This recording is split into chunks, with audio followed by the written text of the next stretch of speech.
आप सभी को सबसे पहले वसंत पंचमी के हार्दिक शुभकामनाएं। सबसे पहले हम लोग प्रेयर कर लेते हैं, फिर स्टार्ट कर लेते हैं। सभी अपने अपने गुरुओं को याद कर लेते हैं। गुरु ब्रह्मा, गुरु विष्णु, गुरुदेवो महेश्वराय, गुरु साक्षात परम ब्रह्मे तस्मै श्री गुरुवे नमः। आप सभी को मेरा नमस्कार। मेरा शुभ नाम धीरज झा है। और इस एस्ट्रोलॉजी फील्ड में काफी साल से हैं। ये बेसिकली ये हमारे पास में जनरेशन वाइज चलते आ रही है काफी सालों से। एंड तकरीबन 10-15 साल से ऊपर हो गए इस फील्ड में। आप लोगों में से कुछ लोग मुझे जान रहे होंगे जो पहले दूसरे क्लासेस में मिले होंगे। नमस्कार मैम। जो दूसरे क्लासेस में मिले होंगे। एंड कुछ लोग शायद नहीं जान रहे होंगे, तो जो नहीं जान रहे हैं, बस इंट्रोडक्शन उनके लिए था। एंड चलिए अब स्टार्ट करते हैं सेशन को, क्योंकि फिर आगे भी काफी समय है। एंड सेशन थोड़ा एक्साइटेड रहेगा। इस बीच में आप लोगों में से जिसका भी वीडियोस ऑन रहेगा, उस दरमियान उनके नाम, date of birth, time of birth, place of birth लेकर के आपके एक सवाल का जवाब भी देंगे। सो जिनका सेलेक्ट करेंगे उन्हीं का देंगे। तो आराम से बैठिए एंड एंजॉय कीजिए सेशन को। काफी चीजें सीखने के लिए मिलेंगी आप लोगों को, एंड काफी नई चीजें होंगी। या बेसिकली सबसे पहले क्या है कि जब हम लोग बात करते हैं astrology, palmistry, numerology, tarot, reiki, इन सब चीजों की बात करते हैं, ऑकल्ट की जब बात करते हैं, तो आज के डेट में आपको डराने के लिए काफी लोग हैं यहाँ पे बैठे हुए कि ये आपके कुंडली में ये ग्रह खराब है, ये अच्छा है, शनि है, राहु है, केतु है। बट उसके समाधान के लिए कोई नहीं बैठे हुए। आपसे मोटी लंबी फीस लेंगे, मोटी चीजें लेंगे, उसके बाद फिर आगे चीजें चलती रहेंगी। तो आगे आप भी जान रहे हैं, हम भी जान रहे हैं आगे क्या होती है। तो सबसे पहले क्या है कि आप अपने कुंडली के बारे में या अपने बारे में बेसिक चीजें समझें कि है क्या और ये होती क्या है। क्योंकि अब ये जो पद्धति है, जो पिछले काफी सैकड़ों सालों से चलते आ रही है, कि किसी की एक छोटी सी वो चार्ट होती है। एक छोटे से चार्ट को देख करके उनके पास्ट, प्रेजेंट, फ्यूचर के बारे में सब कुछ बता देते हैं। कैसे बताते हैं, क्यों बताते हैं, और जो आपको बता रहे हैं वो सही है, गलत है कि क्या है। बहुत सारी चीजें हैं यहाँ पे। तो सबसे पहले तो ये समझें कि एस्ट्रोलॉजी होती क्या है, ये क्या है ये चीजें। तो अब इस विषय पे काफी सारे लोगों का, काफी सारे विद्वानों का रिसर्च काफी सालों से चल रहा था हमारे यहाँ पे भारत देश में, कि पास्ट के बारे में जानने के लिए, प्रेजेंट के बारे में जानने के लिए और फ्यूचर के बारे में जानने के लिए। पास्ट जो है वो बहुत बड़ा है। पास्ट का अंत प्रेजेंट पे होता है, एंड प्रेजेंट आपका बहुत ही छोटा है। बस अभी अब जो बचा आपके पास में फ्यूचर बचा। तो फ्यूचर के बारे में जाने कैसे, एंड इस चीज का इस्तेमाल कैसे करें फ्यूचर को ठीक करने के लिए। अभी एस्ट्रोलॉजी हो या कोई भी ऑकल्ट हो, इसका इस्तेमाल हम लोग करते हैं फ्यूचर को ठीक करने के लिए। अब सबसे पहले तो काल है क्या। काल मीन्स समय चक्र। समय जो बीत गया, जो चल रहा है या जो आने वाला है। अब तीन ही चीजें होती है, पास्ट, प्रेजेंट एंड फ्यूचर। तो पास्ट, प्रेजेंट और फ्यूचर की अगर बात करें हम, पास्ट के बारे में आप लोग सारे लोग जान रहे हैं। कुछ लोगों का पास्ट अच्छा गया, कुछ लोगों का पास्ट एक्सपीरियंस थोड़ा सा ऊपर नीचे रहा, खट्टी मीठी चीजें रही पास्ट में। कुछ लोगों की प्रेजेंट में खट्टी मीठी चीजें चल रही है, और कभी घर में चीजें चलती है, कभी हो सकती है आपके ऑफिस में चले, कभी हो सकती है कि आपकी पर्सनल लाइफ में चले। और बाकी फ्यूचर किसी को पता नहीं कि आगे होने क्या वाला है। तो फ्यूचर जानते कैसे हैं, ये जो एक छोटी सी चार्ट है, कुछ उसमें बक्से बने होते हैं, छोटे छोटे घर होते हैं, वो है क्या। तो बेसिकली आज आपने देखा होगा 12-9-12। तो 12-9-12 से आप लोग क्या समझे। कोई अगर कुछ थोड़ा समझे होंगे चैट बॉक्स में अगर लिख दे, तो थोड़ा हमें भी लगेगा कि 12-9-12 है क्या। क्या ये 12 सितंबर 2012 है या कुछ और है। तब तक आप लोग चैट बॉक्स में लिखते रहिए, तब तक हम आगे बढ़ते हैं। बीच में उसके बाद फिर कुछ सवाल लेंगे, फिर आगे बढ़ते जाएंगे। बेसिकली हमारे जो ब्लड प्लैनेट्स, तो हमारे जो पूर्वज थे या हमारे जो देवता थे, हमारे यहाँ पे काफी सारे, Monika ma'am thank you ma'am. तो हमारे जो देवतागण थे, महर्षि नारद, नारद भगवान जो कि इस ब्रह्मांड के रचयिता ब्रह्मा जी के पुत्र थे। उन्होंने वेद शास्त्रों में ज्योतिष का वर्णन किया था। ज्योतिष शास्त्र का वर्णन उन्होंने ही सबसे पहले किया था वहां पे। तब जब ज्योतिष शास्त्र का वर्णन किया गया था, तो उसके बाद काफी विद्वान थे जो ज्योतिष शास्त्र सीखना चाहते थे। उसी समय एक और विद्वान थे, जो कि ऋषि मैनेय थे। अब उन्हें जब ज्योतिष शास्त्र सीखना था, तो ज्योतिष शास्त्र सीखने के लिए उन्हें ये कहा गया कि वो महर्षि पराशर के पास में जाएं, क्योंकि महर्षि पराशर को ज्योतिष शास्त्रों का, सारे ग्रहों का, सारी चीजों का पूरा उल्लेख, वर्णन एंड ज्ञान था। तो उन्होंने सारा ज्ञान जाकर के महर्षि पराशर से लिया। तो हमारे जो ये ज्योतिष शास्त्र है, ये इनके रचयिता महर्षि पराशर है। उन्होंने ये सारी चीजों को लिखा है। ये जो भी राशियां हैं, प्लैनेट्स हैं, या जितनी भी चीजें हैं, तो ये सारी चीजों के बारे में महर्षि पराशर ने उल्लेख किया है अपने, मीन्स रचयिता है वो। अब उसके बाद क्या है कि जैसे आप कोई भी चीजों को नोट करते हैं, कभी आपने सोचा है आपके शरीर के अंदर ही सारे प्लैनेट्स हैं? कोई भी गेसिंग्स आइडिया? आपका जो शरीर है, इसी में आपके सारे 9 के 9 प्लैनेट्स हैं। अब जैसे बिना एस्ट्रोलॉजी के आप कैसे पता करेंगे किसी का राहु खराब है, कि किसी की शनि खराब है, किसी की गुरु खराब है, या किसी का सूर्य खराब है, चंद्रमा खराब है? आपका ये जो हिस्सा है, सर का हिस्सा, ये है आपके सूर्य देव। सूर्य हमेशा ऊपर वास करते हैं, क्योंकि यहीं से आप सारी एनर्जी लेते हैं, यहीं से आप सारा काम सोचते हैं, अपने जीवन को चलाते हैं। इससे जस्ट थोड़ी सी नीचे चंद्रदेव होते हैं, आपके थर्ड आईज के आसपास में। ये आपके चंद्रदेव के स्थान है। इसके बाद आपका जो हर्ट होता है, वहां पे बुद्धदेव होते हैं। अ, बुद्ध महाराज वहीं पे बैठते हैं आपके हर्ट में, ताकि अब अगर चीजों को लिंक किया जाए, तो जो भी आप सोचते हैं, समझते हैं, वो आप अपने दिमाग से सोचते समझते हैं। अगर आपको राजा बनना है, राजाओं वाली प्रवृत्ति करनी है, तो उसके लिए सूर्य जिम्मेदार होते हैं। इसीलिए सूर्य का वास हमेशा ऊपर होता है। अब जो भी चीजों को फील करते हैं, सोचते हैं, समझते हैं। अब चंद्रमा यहाँ क्यों वास करते हैं? क्योंकि चंद्रमा जो है, उनके पास में अपनी खुद की रोशनी नहीं है, वो सूर्य की रोशनी से चलते हैं। तो ऑब्वियस है, चंद्रमा सूर्य के पास ही रहेंगे, तो वो सूर्य के पास ही वास करते हैं। एंड वहीं से अब चंद्रमा क्या है? चंचल है, मस्तिष्क है, मन है। अगर देखा जाए, तो आपके शरीर का 70% हिस्से में पानी भरा हुआ है। चंद्रमा क्या है? चंद्रमा बेसिकली मदर को डिनोट करते हैं, पानी को डिनोट करते हैं। एंड चंद्रमा बेसिकली मन है, मस्तिष्क है, मिजाज है।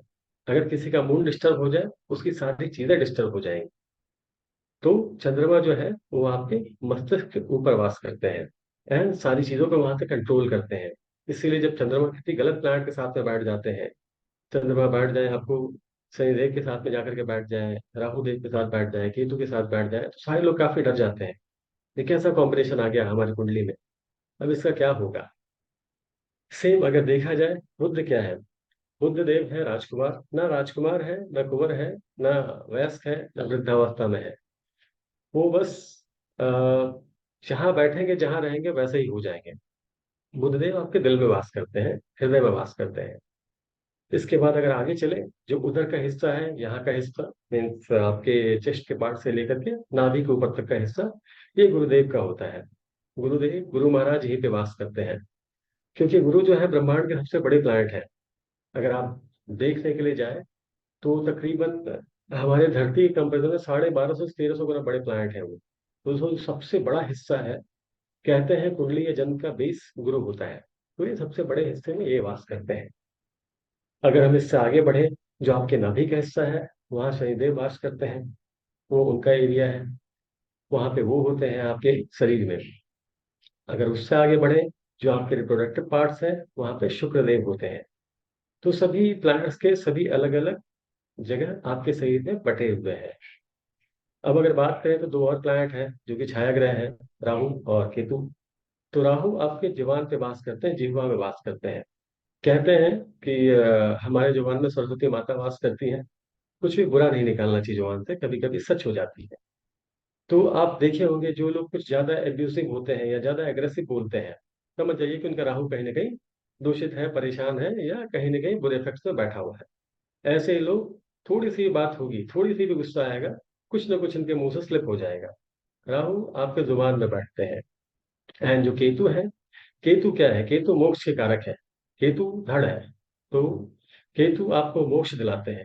केतु एक बहुत ही डिफरेंट प्लैनेट है। और केतु इंट्यूशन पावर है। केतु बहुत कुछ है आपकी कुंडली में। केतु जो है आपके हृदय से लेकर के कान तक के हिस्से में वो वास करते हैं। इस तरीके से आपके शरीर में ही 9 के 9 प्लैनेट वास करते हैं। 9 के 9 प्लैनेट्स रहते हैं। अब इन चीजों को एस्ट्रोलॉजी से कहाँ कनेक्ट किया गया है, या एस्ट्रोलॉजी से कैसे कनेक्टेड है ये? तो अगर अब देखा जाए आगे, जैसे अभी हम लोग बात कर रहे थे काल पे, समय पे, समय चक्र क्या है। आप लोग सारे लोग संडे मंडे ट्यूसडे वेडनेसडे सारा कुछ मनाते हैं, सारा कुछ देखते हैं, फॉलो भी करते हैं। बट कभी किसी ने सोचा ये संडे मंडे ट्यूसडे कैसे आता है? तो हम लोग इंग्लिश कैलेंडर फॉलो करते हैं कि आज संडे है तो आज हॉलीडे है, आज मंडे है तो ऑफिस जाना है, फिर सैटरडे है तो हाफ डे काम करके घर आना है, या तो बहुत लोगों की छुट्टी भी होती है। बट ये 7 दिन आए कहाँ से, कैसे आए? क्या आज से 1000 2000 10,000 पहले, साल पहले? सर नोट्स नहीं मिलेगा आपको, रिकॉर्डिंग ये अपलोड हो जाएगी। इसमें नोट्स क्या मिलेगा सर आपको? ये बस सीखने समझने की चीजें हैं। तो थोड़ा ध्यान लगाइए, चीजें ऐसे समझ में आएंगी। तो अब ये सोमवार रविवार सोमवार मंगलवार ये आया कहाँ से, कैसे निकला ये? अब उस जमाने में आज से 1000 2000 साल पहले कोई कैलेंडर तो था नहीं, या कोई चीजें तो थी नहीं, या उस समय में ऐसे गणना तो था नहीं। अभी अगर देखा जाए या चीजों को समझा जाए, पहले इसकी कैलकुलेशन हुई कैसे है कि आज रविवार है, कल सोमवार है, तो इन सारे दिनों का नाम कैसे पड़ा, और इन सारे दिनों का नाम प्लैनेट के नाम से क्यों पड़ गया? एक सोचने वाली बात है। तो जैसे पूरे दिन में 24 घंटे होते, तकरीबन 23 घंटे 55 मिनट 56 सेकंड इस हिसाब से होती है। अब सारे पूरे दिन को अगर डिवाइड किया जाए, पूरे दिन में 24 होरा होता है। होरा शायद आप लोग समझते होंगे। बहुत सारे लोग, आप में से बहुत सारे लोग अकाउंट में ऑलरेडी जुड़े हुए हैं। बहुत सारे लोग पूछते भी हैं बहुत सारे क्लासेस में कि सर इस काम को शनि के होरा में करना चाहिए, या शुक्र के होरा में करना चाहिए, या राहु के होरा, या ऐसी सारी चीजें सवाल आती है। तो ये होरा होता क्या है, या होरा कैसे डिवाइड हुआ? अब पूरे दिन में 24 होरा होता है। अगर देखा जाए, सारे होरा का समय बराबर नहीं होता है। अगर चाहें तो आप इसको समझने के लिए ऐसा भी गणना कर सकते हैं, एक होरा मतलब 1 घंटा। तो 24 होरा 24 घंटे, इस तरीके से गणना होती है। अब ब्रह्मांड में सबसे पहले अगर आप देखेंगे, अगर इस आकाश गंगा को बाहर से जाकर देखते हैं, तो सबसे पहले आपको यहाँ पे सूर्यदेव नजर आते हैं। सूर्यदेव सबसे पहले उदित प्लैनेट आपको नजर आएंगे। सबसे पहले वही दिखते हैं। एक तो वो राजा है, ब्रह्मांड के मालिक है, और पूरी ब्रह्मांड उन्हीं से चलती है, हमारी जो आकाश गंगा है। दूसरी आकाश गंगा ही बहुत सारी है। तो जो पहला होरा होता है, सारे जहां से हम लोग स्टार्ट करते हैं कैलकुलेशन, वो पहला होरा होता है सूर्यदेव का। इसीलिए स्टार्टिंग सूर्यदेव से होती है। पहला होरा सूर्यदेव का होगा, फिर दूसरा होरा चंद्रदेव का होगा, फिर तीसरा, इस सीक्वेंस में चलते रहेगा। तो अब जो वीक की पहला दिन होता है, हफ्ते का पहला दिन, वो रविवार होता है, यानी कि सूर्य का होरा। अब के जो दिन जब शुरुआत हो रही है, जो पहला होरा होगा उस दिन का नाम वही होगा। तो जब आप संडे को देखेंगे, जब ये गणना स्टार्ट हुई थी, तो पहला होरा सूर्यदेव का होता है। तो इसीलिए संडे को सूर्यवार, रविवार, या अब इंग्लिश में उसे संडे भी कहते हैं। सेम इसी सीक्वेंस में चलते जाएंगे तो अगले दिन का जो पहला होरा होगा वो चंद्रदेव का आएगा, इसीलिए सोमवार हो गया। उससे अगले दिन पे जाएंगे तो पहला होरा मंगलदेव का आएगा, इसीलिए वो मंगलवार हो गया। फिर इसी तरह बुधदेव बुधवार, फिर उसके बाद बृहस्पति गुरुदेव बृहस्पतिवार, फिर उसके बाद शुक्रदेव शुक्रवार, एंड उसके बाद शनिदेव शनिवार।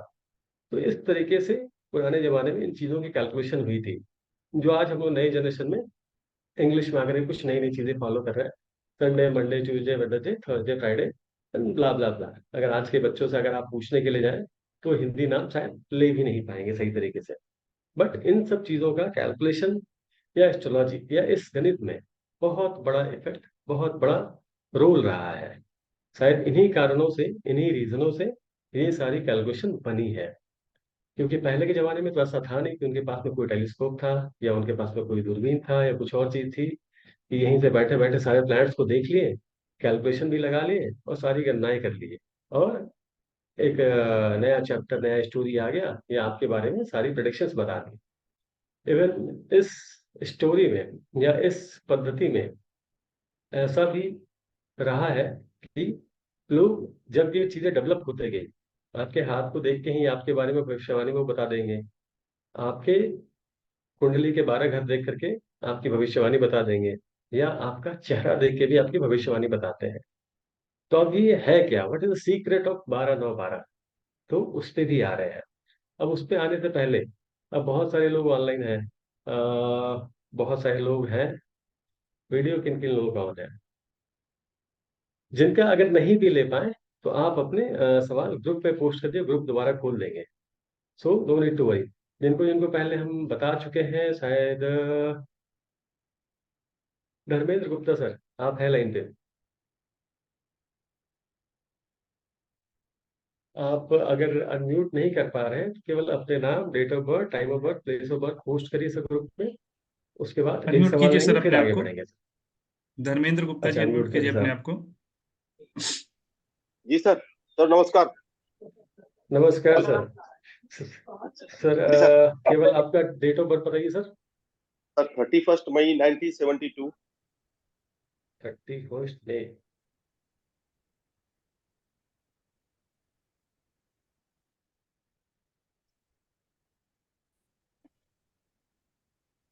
किस समय आपका जन्म हुआ था सर?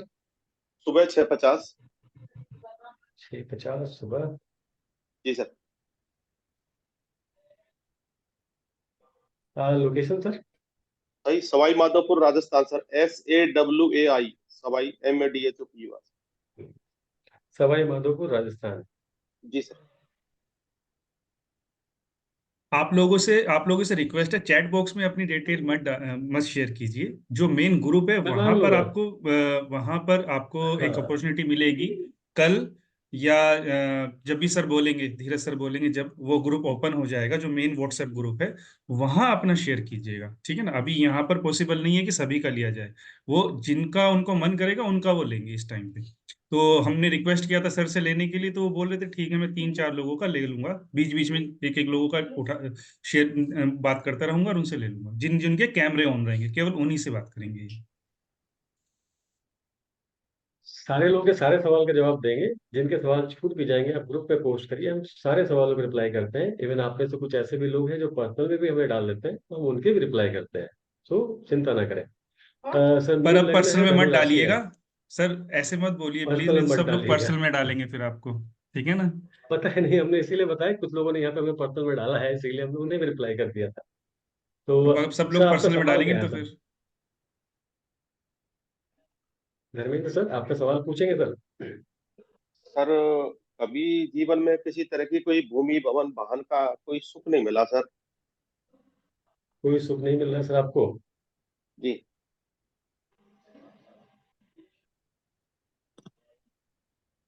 अभी आपकी थोड़ी तबीयत वगैरह भी काफी खराब रहती होगी सर? बिल्कुल सर, बिल्कुल सर। तबीयत वगैरह खराब रहती होगी सर। आपकी सर है मिथुन लग्न है, धनु राशि है सर, आपके अष्टम जी। में बैठे हैं राहु सर। राहु सर। अष्टम जो घर होता है सर, उससे हम लोग आयु या मृत्यु देखते हैं। तो राहु की आपकी मासा है, चल रही है सर अभी, जो कि अभी खत्म ही होने वाली है सर, 2025 में खत्म हो जाएगी, नवंबर 2025। तो जी। ये जो तकरीबन 1 से 1.5 साल है सर, आप इसे स्पेंड करके निकालें। खासकर अभी जो अक्टूबर तक का टाइम हुआ सर आपका, काफी मेंटल प्रेशर या मेंटल टेंशन रहेगा आपके ऊपर में। रीजन ये है कि राहु में चंद्रमा बैठे हैं सर। तो राहु जब जी। चंद्रमा आएंगे तो कहीं ना कहीं ग्रहण दोष बना के चलेंगे सर आपके साथ में। तो थोड़ा सा आपको मेंटल प्रेशर देंगे। एक छोटा मोटा थोड़ा उपाय करें सर, आपको इस प्रेशर से भी रिलीफ मिल जाएगी। और जहां तक बात कर रहे हैं सर आप भूमि भवन वाहन की, बस आपका अच्छा समय आने वाला है, नवंबर 2025 तक केवल आप टाइम खींच के निकालें। और अभी भी क्या है सर, राहु की जो महादशा आपकी चल रही है, जैसे ही आपका अगस्त, सॉरी 10 अक्टूबर बीतेगा सर, अक्टूबर 2024 निकलेगा सर, इसके बाद आपके भूमि भवन वाहन के योग स्टार्ट हो जाएंगे सर। तो सर। अभी क्या है सर, आपका परीक्षा का समय है। ये जो साल है सर 2024, एस्ट्रोलॉजी के हिसाब से ये जो साल होगा ये पिंगल का साल है। पिंगल मतलब शनि और मंगल का कॉम्बिनेशन। तो जो लोग जैसा कर्म करेंगे उन्हें वैसा ही फल मिलेगा इस साल। तो अभी आपकी परीक्षा के समय आ गई सर। तो अभी ये जो आने वाले 7-8 महीने हैं तकरीबन अक्टूबर तक के, अभी आप जितना ज्यादा से ज्यादा हो सके ज्यादा से ज्यादा आप परिश्रम करें। एंड छोटी मोटी रेमेडीज के तौर पे क्या कर सकता है, थोड़ा सिल्वर पहन सकते हो सिल्वर पहनिए, या अगर घर में सिल्वर का ग्लास हो तो पानी पीने के लिए सिल्वर का ग्लास आप यूज करें सर। जी सर। चीजें थोड़ी मेंटली प्रेशर आपकी कम रहेगी, शांत रहेगी चीजें। तो कहीं ना कहीं ये समय आपका निकल जाएगा अच्छा। और अगर देखा जाए एक और एंगल से अगर इसे देखें हम,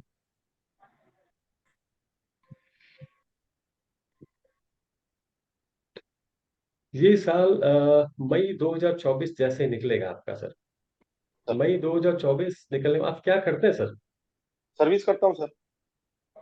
बिजनेस किस चीज का बिजनेस है सर? नहीं, जॉब करता हूँ सर, गवर्नमेंट जॉब करता हूँ सर, डिफेंस में।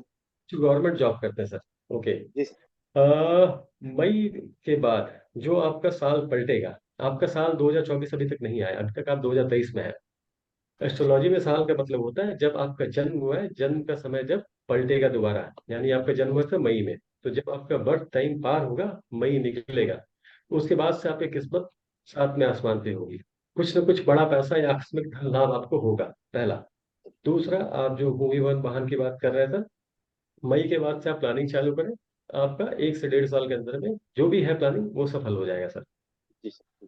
और चिंता करने की बहुत ज्यादा बात नहीं, क्योंकि इसके बाद गुरु की महाशा आएगी आपके सर, और गुरु की सर महाशा जब आएगी, वो महाशा काफी अच्छा जाएगा आपका। सर कहीं क्योंकि लोगों ने आपकी कुंडली में क्वेश्चन था सर, कि कईयों ने बोला कि जो आपकी गुरु की महादशा आएगी वो भी आपको इस तरह से ही हम्म, निकलेगी, कोई अच्छी नहीं लग रही, मारक ग्रह है चंद्र के साथ है सर। गुरु की महाशा जब आएगी, गुरु क्या है आपकी कुंडली में वक्री होकर सप्तम भाव में बैठे हैं सर, ठीक है, अपने ही घर में बैठे हैं, वक्री होकर के बैठे हैं। तो छोटा मोटा समाधान है आपको, हम उसके लिए भी दे देंगे। वहां पे जब वक्री होकर बैठे हैं तो गजकेसरी योगी बना करके बैठे हुए हैं।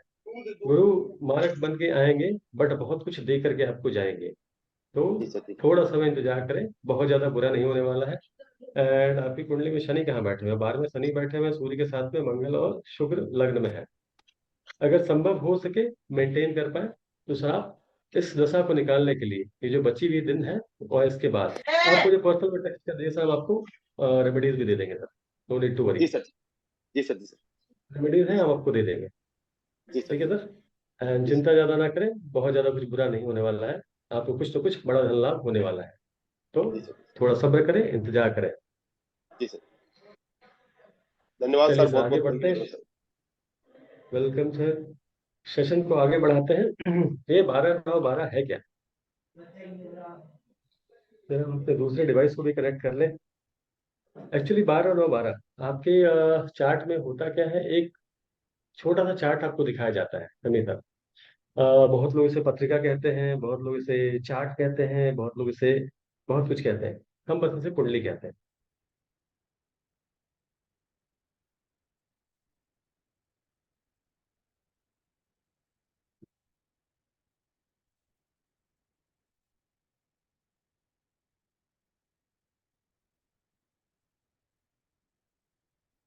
अरविंद सर, एक और डिवाइस हमने ऐड किया है, थोड़ा सा होस्ट उसे बनाएंगे।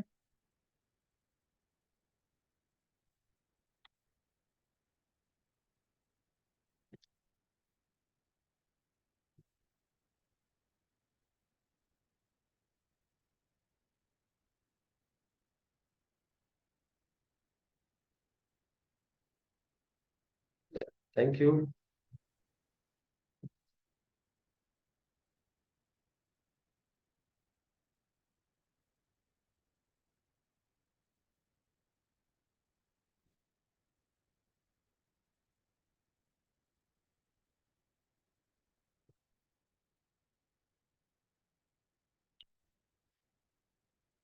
आप लोगों को साइड वगैरह स्क्रीन दिख रहा होगा।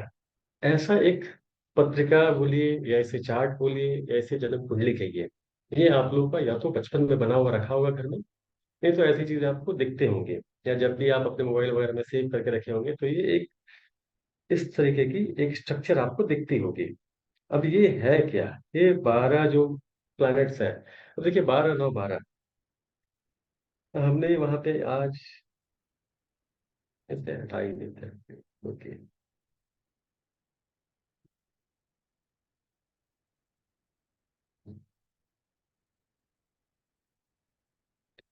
हमने वहां पे आज लिखा था एक थीम, 12 9 12। ये बेसिकली है क्या? ये 12 9 12 12 सितंबर 2012 नहीं है। 12 का मतलब है आपके 12 हाउसेस।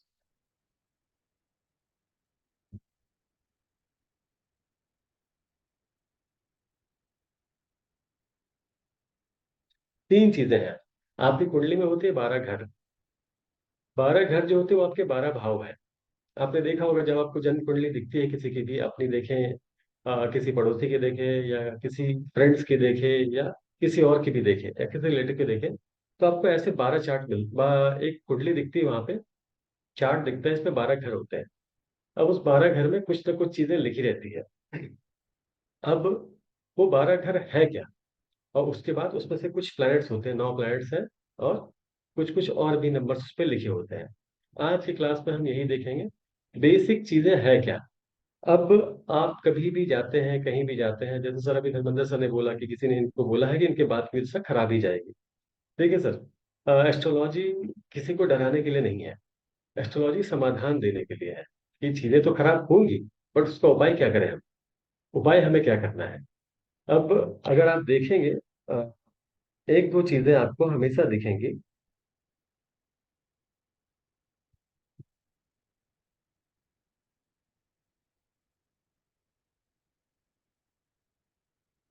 अब जैसे ये हम कोई चार्ट लेते हैं, अब इस पर ध्यान से देखिएगा, हम कुछ कुछ चीजें इस पे लिखेंगे, दो अलग अलग तरीकों से। पहला देखिए यहाँ पे, कुंडली में जब भी आप देखते होंगे, यहाँ पे हम इसे इस लैंग्वेज में लिख रहे हैं, इस।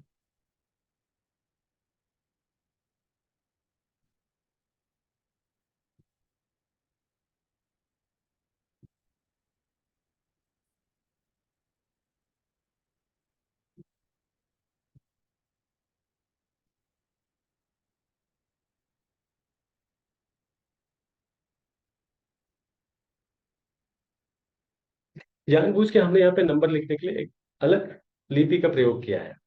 अब ये जो हमने लिखा है, 1 2 3 4 5, ये तो सभी को समझ में आ रहा होगा आप लोग को। 1 2 3 4 5 6 7 8 9 10 11 हमने लिखा। जब आप कोई भी कुंडली देखते होंगे, उस पर एक निम्नलिखित नंबर में लिखा होता है। अब वो नंबर अलग है, ये अलग है। ऐसा क्यों है? अब जब ये आपकी कुंडली आप देखते हैं, पहली चीज, कुंडली एंटी क्लॉकवाइज चलेगी, उल्टा। जब आपने यहाँ पे एक लिखा है, तो यहाँ पे दो होगा। ऐसा नहीं कि हमने यहाँ पे एक लिखा, फिर यहाँ पे दो लिखा। ये उल्टी चलती है, एंटी क्लॉकवाइज। ठीक है। अब यहाँ पे हमने ये जो नंबर्स लिखा है, ये नंबर्स क्या है बेसिकली? ये आपकी कुंडली के भाव है। प्रथम भाव, द्वितीय भाव, तृतीय भाव, चतुर्थ भाव, पंचम, षष्ठम, सप्तम, अष्टम, नवम, दसम, 11वां एंड 12वां। अब ये किसी भी चार्ट पे आपको लिखा हुआ नहीं रहता है, क्योंकि जब इस शास्त्र की रचना की गई थी, तब कहा गया था कि अब इस भाव को तो बताना कोई जरूरी है नहीं। अब जो इस विद्या को जानेंगे वो ऑटोमेटिकली इस भाव को सीख जाएंगे कि है क्या ये। दूसरी चीज, ये कहीं भी लिखी आपको नहीं मिलेगी। दूसरी चीज, आप एक चीज देखते होंगे अपनी कुंडली में, कि यहाँ पे हो सकता है, अब किसी की भी कुंडली देखें, अभी इन्हीं कुंडली देख लेते हैं, मानते हैं किसी में देखेंगे आप, यहाँ पे 5 लिखा हुआ है, यहाँ 6 है, यहाँ 7 है, 8 9 10 11 12, 12 के बाद 13 होगा? नहीं। 1 2 3 4। अब ये दोनों में फर्क क्या है सर, या मैडम, जो भी लोग हैं यहाँ पे, ये क्या है दोनों चीजें? एक हमने अलग लिपि में लिखा, एक हमने नॉर्मल यूनिट नंबर में लिखा, इंग्लिश के नंबर में। तो अब जो हमने इस वाली स्याही से लिखा है, लाल वाली स्याही से, वो आपकी कुंडली के भाव है। प्रथम भाव को लग्न कहते हैं, द्वितीय भाव हो गया, तृतीय भाव हो गया, fourth, fifth, six, seventh, eight, ऐसे 12 भाव है आपके। दूसरा जो हमने नंबर वाइज लिखा है, 5 6 7 8 9 10, जब आपका जन्म हुआ था, उस समय पूर्व दिशा में वही ग्रह उदित थे, इसीलिए वहां पे वो राशि आपकी आई। ये बेसिकली अगर देखें तो ये आपकी राशि है। राशि मीन्स लग्न। एंड जो हमने अदर्स नंबर्स में लिखा है, यस सर, बिल्कुल करेक्ट। ये राशि है और वो आपके भाव है। भाव किसी भी कुंडली में आपको लिखे हुए नहीं मिलते हैं, बट राशि लिखी हुई मिलती है आपको। अब ये जो दो चीजें हैं, पहले अगर आप समझ लें। और हाँ, अब राशि जो है, राशि हमारे पास में सॉरी, घर जो है हमारे पास में 12 घर है, 12 हाउसेस हैं। और राशि जो है हमारे पास में, अब राशियां कितनी है हमारे पास में? कोई आइडिया सर? कोई नहीं? वो भी 12 है सर। 12 राशि है, 12 घर है। और ग्रह कितने हमारे पास में? 9 ग्रह हैं। इसके बाद आपको इसमें ग्रह भी आएंगे। पहले हम लोग राशि को और भाव को समझते हैं कि है क्या, दोनों में फर्क क्या है। अभी अगर आप देखिए राशियां कितनी होती है, जब आप एस्ट्रोलॉजी सीखने के लिए आते हैं, पहले तो आप राशियों के नाम याद कर ले सीक्वेंस में। सीक्वेंस में इन द सेंस की नंबर के हिसाब से। नंबर के हिसाब से कैसे? तो 1 2 3 4 5 6 7 8 9 10 11 12। अब वो 12 कैसे करते हैं हम लोग? 12 इसलिए करते, ऐसे करते हैं। सिंपल था, 3 3 का सीक्वेंस आप याद रखिए। 3 3 एक साथ में आपको याद हो जाएगी चीजें। मेष वृष मिथुन, देर आफ्टर कन्या, सॉरी, मेष वृष मिथुन, देन कर्क सिंह कन्या, देर आफ्टर तुला, वृश्चिक, धनु, उसके बाद मकर, कुंभ, मीन। ये 12 राशियां हैं। अब अगर देखा जाए, कोई आपसे जब आपकी कुंडली देख रहे हैं तो कुछ सवाल पूछते हैं। क्या सवाल पूछते हैं? आपके सप्तम भाव में कौन सी राशि है? क्या आप में से कोई भी एक कमेंट करके बताएंगे कि सप्तम भाव में यहाँ पे कौन सी राशि है? पहले हम बताते हैं 2 3 आपको, फिर आप लोग ट्राई करिए। अब आपका सप्तम भाव है कौन सा? भले आपकी कुंडली में कोई भी नंबर कहीं भी लिखा हो, भाव आपके यही होंगे। 7वां भाव आपका यही होगा। हम फिर से यही चेंज कर ले रहे हैं। 7वां भाव आपका यही होगा। तो 7वां भाव में क्या है? धनु राशि में। 7वां जो भाव है सर, यहाँ पे 11 नंबर लिखा हुआ है, ये आपको दिख रहा होगा 11 नंबर। अब 11 नंबर, जैसे हमने सीक्वेंस में राशि पढ़ी है, 1 मेष, 2 नंबर वृष, 3 नंबर मिथुन, 4 नंबर कर्क, 5 नंबर सिंह, 6 नंबर कन्या, यस करेक्ट, कुंभ, 6 कन्या, 7 तुला, 8 वृश्चिक, 9 धनु, 10 मकर, 11 कुंभ एंड 12 मीन। अब यहाँ पे क्या नंबर लिखा हुआ है? 11। 11 नंबर क्या हो गया? मतलब एक कुंभ राशि है यहाँ पे। तो आपके जो सप्तम भाव है, सप्तम भाव है वो कुंभ राशि है वहां पे। अब इसी तरह का आप देखने जाएंगे, आपके लग्न में कौन सा नंबर लिखा हुआ है? नंबर 5। तो नंबर 5 पे कौन से थे, याद है आप लोगों को? 1 2 3 4 5 नंबर से याद कर लीजिए। राशि याद रखने की जरूरत आपको पड़ेगी नहीं थे, एक बार या 2 बार की मेहनत पड़ेगी। 1 2 3 4 5, 5 नंबर पे सिंह राशि यहाँ पे लिखिए, नंबर 5। नंबर 5 सिंह राशि है। तो अभी ये आपका सिंह लग्न हो गया। सिंह लग्न, नंबर 5 आपके पहले वाले घर में लिखी हुई, तो ये सिंह लग्न हो गया आपका। एंड देयर आफ्टर इसी तरह नंबर, दूसरे घर है, दूसरे घर में यहाँ पे 6 नंबर लिखा हुआ है, यानी कन्या राशि। तीसरे में तुला, चौथे में वृश्चिक, पांचवा नंबर 9 यानी कि धनु, फिर मकर, फिर कुंभ, फिर कौन सा है? मीन। अब उसके बाद फिर से 1 2 3 4 चले जाएंगे, तो एक नंबर कौन सा था? मेष, वृष, मिथुन, कर्क। तो ये आपके चार्ट में आपके भाव के हिसाब से आपकी राशि की प्लेसमेंट है। अब आप देखते होंगे बहुतों के चार्ट में कुछ कुछ और भी चीजें लिखी रहती है। वो चीजें क्या है? अब वो उसके पहले आपको ये भी बता दें, कुछ और 1 2 चीजें बची हैं, वो भी चीजें बता दे रहे हैं, ताकि आपको आगे चीजों को समझने में सही हो। कि अभी तक जो चीजें आपने देखी थोड़ी थोड़ी क्लियर हुई? जब आपसे कोई पूछता है कि आपका लग्न क्या है, तो जब आप अपनी कुंडली खोलेंगे, चाहे वो मोबाइल में खोले या कहीं भी कोई पत्रिका आपके घर पे होगी, या कोई जन्म कुंडली रखी होगी, तो उसमें जो पहला नंबर आया होगा यहाँ पे, ये आपका लग्न हो गया। ये लग्न की आपकी कुंडली है। अब इसी लग्न के हिसाब से आपकी प्रेडिक्शन होगी। ये लग्न क्या है, सेकंड हाउस से क्या देखते हैं, थर्ड हाउस, फोर्थ हाउस, ये सब आगे चर्चा करेंगे हम लोग, बट सीक्वेंस में। ताकि अभी देखिए यहाँ पे बहुत सारे लोग हैं। कुछ लोग हैं जो पहले से बहुत सारी चीजें जान रहे होंगे, कुछ लोग ऐसे भी हैं जो कुछ नहीं जान रहे हैं। तो ऐसे ही अपने सेशन को आगे बढ़ाएंगे ताकि सारे लोग सारी चीजें समझ पाए। तो अब थोड़ा सा आगे बढ़ते हैं। अब हमने राशियां कितनी देखी थी? 12 राशियां थी कौन कौन? चलिए वो भी आ जाते हैं थोड़ी देर में, घूमते फिरते इस टॉपिक पे कि 12 राशियों में क्या क्या थी, क्या क्या चीजें नहीं थी। यहाँ तक की चीजें क्लियर है आपको आपकी कुंडली में? हाँ, वो भी शेयर कर देंगे आप, चिंता न करिए। वो भी इसके बाद शेयर ही कर देना, वो भी शेयर ही कर देना, वो चाहिए। अभी ये जो चार्ट है, चार्ट में ये सिंह लग्न की चार्ट है। और आपके 12 भाव यहाँ पे, first, second, third, fourth, fifth, six, seven. अब सारे भावों की अलग अलग मीनिंग है। वो काफी लंबी टॉपिक है, वो इसके बाद कवर करेंगे।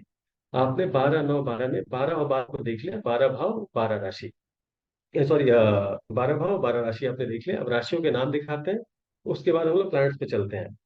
अब राशियां कौन कौन है हमारे पास में? राशियों के नाम हम लिख देते हैं, आपको चाहिए तो स्क्रीनशॉट ले लीजिए। हमने लिख दिया है। अच्छा, आपने लिख दिया है, ये दिख रहा है आप लोगों को?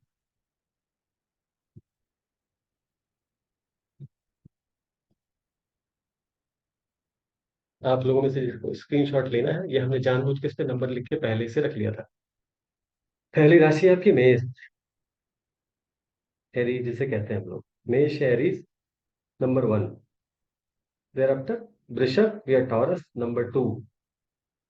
इसके बाद मिथुन, नंबर 3। जेमिनाई। बहुत लोग हिंदी इंग्लिश में थोड़ी कंफ्यूजन होती है, इसलिए हमने दोनों नाम एक साथ निकाल के रखे हुए थे पहले से ही। इसके बाद है कर्क या कैंसर। इसके बाद है सिंह या लियो। इसके बाद कन्या, वर्गो। देयर आफ्टर नंबर 7, तुला, लीब्रा। देयर आफ्टर नंबर 8, वृश्चिक यानी स्कॉर्पियो। देयर आफ्टर धनु यानी सजिटेरियस। देयर आफ्टर मकर यानी कि कैप्रिकॉर्न। इसके बाद नंबर 11 कुंभ यानी कि एक्वेरियस। Number 12 mean. ये नंबर्स आप लोग स्क्रीनशॉट लेके रखिए, नंबर से याद रखिएगा। राशियां याद हो ना हो आपको, नंबर से याद रखिएगा। 12 और 12, दो चीजें आप समझ गए। अब बचे 9 और लोग। 9 कौन है? तो 9 प्लैनेट्स। 9 प्लैनेट्स कौन कौन है? प्लैनेट्स के नाम आप लोग को याद है या नहीं?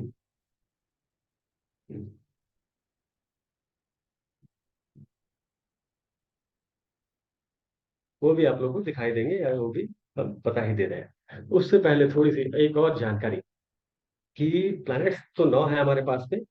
अब आज के जमाने में जैसे अरविंद सर हमारे रहते हैं अभी, मेरठ अरविंद सर का घर है, बट अभी संभव लोकेशन इनका है बलिया के आसपास। तो लोकेशन, तो इनके पास में दो घर है अभी।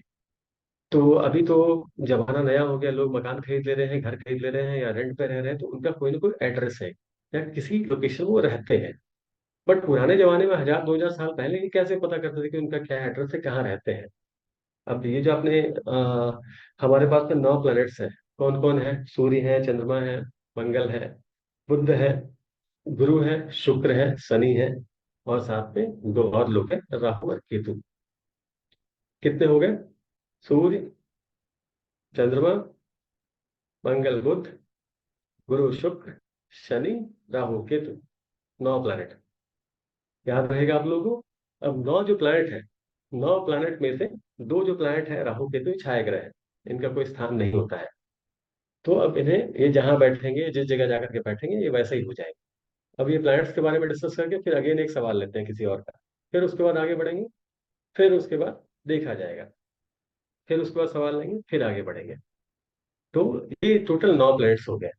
अब जब अब इनकी बात करें कि ये रहते कहाँ है, इनका स्थान कहाँ पे है, तो इसके हिसाब से क्या है, पुराने जमाने में इन्हें राशियां दी गई थी। ये राशियां इनका घर है, जो कि अभी आप आगे कुंडली में देखेंगे। तो अब राशियां घर है। अब उस जमाने में विभाजन हुआ कि कौन कौन सी राशि में रहेंगे, कौन कौन सी राशि में नहीं है, कौन किसका घर है, कौन किसका घर नहीं है। ये जग जाहिर है, जब भी विभाजन होता है, नुकसान में कौन होते हैं? माता पिता ही रहते हैं, क्योंकि वो सेक्रीफाइस करते हैं हमेशा। तो माता पिता ने सेक्रीफाइस कर दिया, सूर्य और चंद्रमा के पास केवल एक एक ही घर मिला।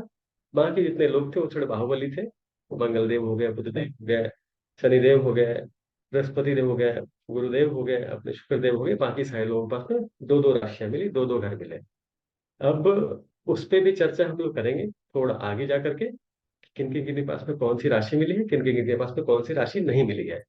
सूर्य, चंद्रमा, माता और पिता, इनके पास में एक एक घर है। बाकी जो बचे 5 प्लैनेट हैं, उनके पास में दो दो घर है। क्योंकि राशि हमारे पास में थी 12, प्लैनेट थे 7, दो अलग हो गए, राहु और केतु, क्योंकि वो छाया ग्रह है, उनका कोई घर नहीं होता है। तो अब क्या है कि टोटल बचे 7 लोग, 7 लोग, घर है 12, तो डिवाइड कैसे करें? तो जो माता और पिता है उन्होंने सेक्रीफाइस कर दिया कि चलो हम लोग एक एक ही लेते हैं, बाकी लोग जो बचे 5 लोग हैं वो दो दो घर ले लें। तो सूर्य और चंद्रमा के पास में एक एक घर है, बाकी सारे लोगों के पास में दो दो घर गए। तो अब उस पे भी आते हैं, बट उससे पहले एक और डेट ऑफ बर्थ लेते हैं किसी का। किसका लिया जाए?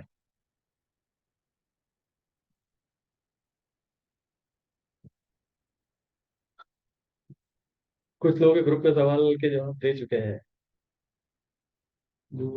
किसका लिया जाए, किसका लिया जाए? एक मेल अभी हमने लिया था, एक फीमेल पाम ले, सॉरी पाम होते हैं, एक फीमेल कुंडली लेते हैं। किनकी ले, किनकी ले? कौन कौन दिख रहे हैं स्क्रीन पे? जरा हमें लिस्ट बोर्ड में जाने दें।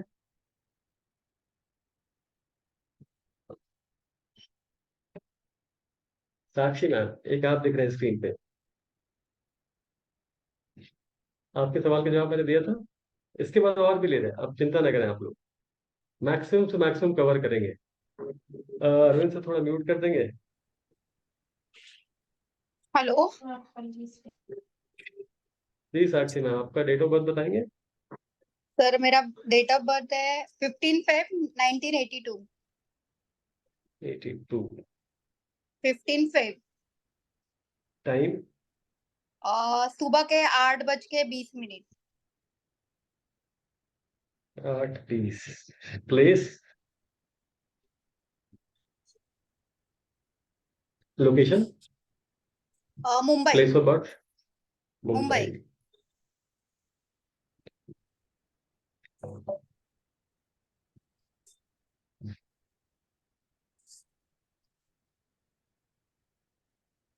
क्या करते हैं अभी मैम आप? सर अभी मैं यही सब अकल्ड में ही हूँ, अकल्ड साइंस में। हम्म। क्या सवाल है आपके? सर मेरा मतलब मुझे थोड़ा सा करियर में मेरा बहुत मतलब अप एंड डाउन्स बहुत हो रहे हैं, मतलब बहुत साल से। हम्म। और एक इशू है मेरे घर का, तो वो भी मतलब सॉल्व हम्म। नहीं हो रहा है। मतलब नया घर लेना है वो। ऑकल्ट का ज्ञान आपको अच्छा होगा। आप पे आपकी इंट्यूशन पावर बहुत अच्छी है। और ऑकल्ट आप अच्छा सीख भी लेंगे और अच्छा करियर भी बनाएंगे आप। तो ऑकल्ट आप आराम से यहाँ पे करियर स्टेबल करेंगे, आराम से यहाँ पे अर्निंग भी करेंगे, ग्रो भी करेंगे। हाँ, आपका सवाल क्या है घर का? यस।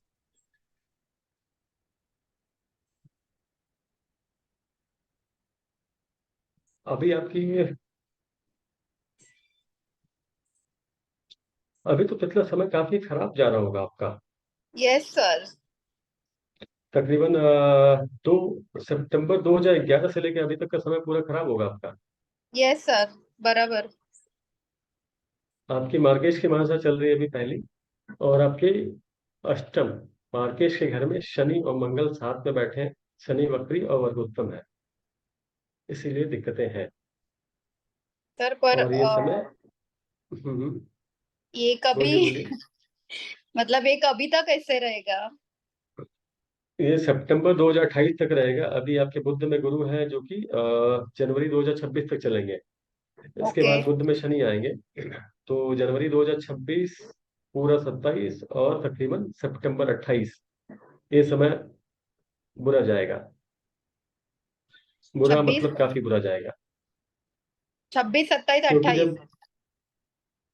जब 26, 27 और 28 के सितंबर तक, तकरीबन 2 साल 9 महीने, 2 साल 9 या 2 साल 8 महीने तक ये काफी बुरा समय होगा। इवन अभी भी आपका कोई भी काम अगर आप करते होंगे, काम आपका 99% पे जाएगा, 99% पे जाकर के काम रुक जाएगा आपका। मीन्स ऐसा भी होता होगा कि सो एग्जाम्पल, आपका बिजनेस में आपका ऑर्डर भी प्लेस हो गया, आपका ऑर्डर चला गया। एक एग्जाम्पल ले रहे हैं, ये नहीं कह रहे कि आप बिजनेस कर रहे हो अभी। आपका ऑर्डर भी प्लेस हो गया, आपके पैसे आने वाले हैं, तो जब पैसे आने का समय होगा, पैसे आने के टाइम में ऑर्डर कैंसिल हो जाएंगे आपके, या रिफंड हो जाएगा। इस टाइप की चीजें होती होंगी। या मानते हैं कोई इंसान अगर जॉब कर रहा है तो जॉब उसकी फाइनल होगी किसी दूसरी कंपनी में, जिस दिन ऑफर लेटर आना है उस दिन कुछ न कुछ दिक्कतें हो जाएंगी। ये मार्केट की माशा का दिक्कत है। और बुध बैठे भी हैं।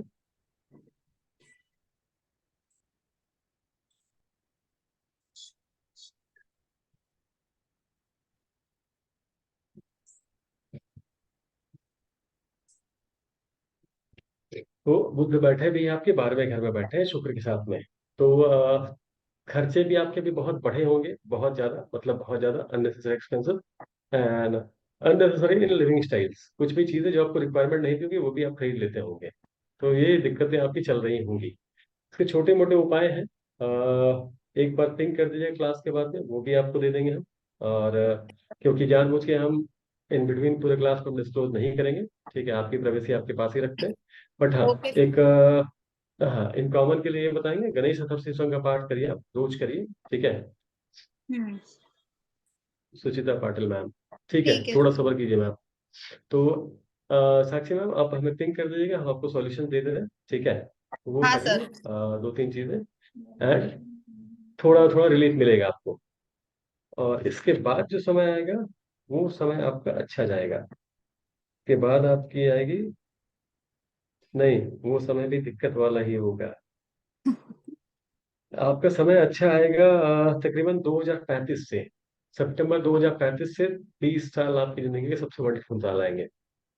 बट अभी 2035 दूर है। ओके। है भी ना मैम, आपको तो रिप्लाई कर चुके हैं। और सवाल है आपके? सर वो आप अपनी कॉल ठीक है, पे आपको रखिए, आप अपनी कॉल पे वो रहिए। करते रहेंगे। हाँ। हाँ, तो साक्षी मैडम, बाकी आपको सॉल्यूशन हम दे दे रहे हैं, ठीक है। सर मैं क्लास के बाद आपसे बात कर सकूं, चलेगा? कर लीजिएगा, कोई दिक्कत नहीं है, ठीक है। Okay sir. Thank you. हाँ, वेलकम मैम। आगे बढ़ते क्लास में। हाँ, हम लोग कहाँ थे? हम लोग थे जमीन और घर के बंटवारे पे। बंटवारा आज से नहीं, बंटवारा बहुत पहले से चलते आ रहा है। लोग आज कहते हैं कि बंटवारा गलत है, लेकिन पहले देवी देवताओं में बंटवारा हो चुका था। Sorry for the word. बस ये आप लोगों को समझाने के लिए बस बता रहे हैं। तो हमारे पास में प्लैनेट कितने थे? 7। और राशियां कितनी थी? 12। अब 12 राशियों में सेक्रीफाइस किन्होंने किया? सेक्रीफाइस किया मदर और फादर ने। सूर्य फादर है, चंद्रमा मदर होते हैं। तो इन्होंने बोला कि हम एक एक घर ही ले लेंगे, बाकी लोग दो दो घर आप लोग ले लो। तो अब इसमें क्या था, एक सिंपल सा हमने ये बनाया आप लोगों को छोटा सा समझाने के लिए। ये स्क्रीन शायद ब्लर हो गई है। अच्छा, फिर भी थोड़ा थोड़ा से क्लियर हो जाएगा। लाइक आप देख रहे होंगे, ये थोड़ी ब्लर है, बट ठीक है। ये कुछ ज्यादा हमने इसे फोटो को बड़ा कर दिया है।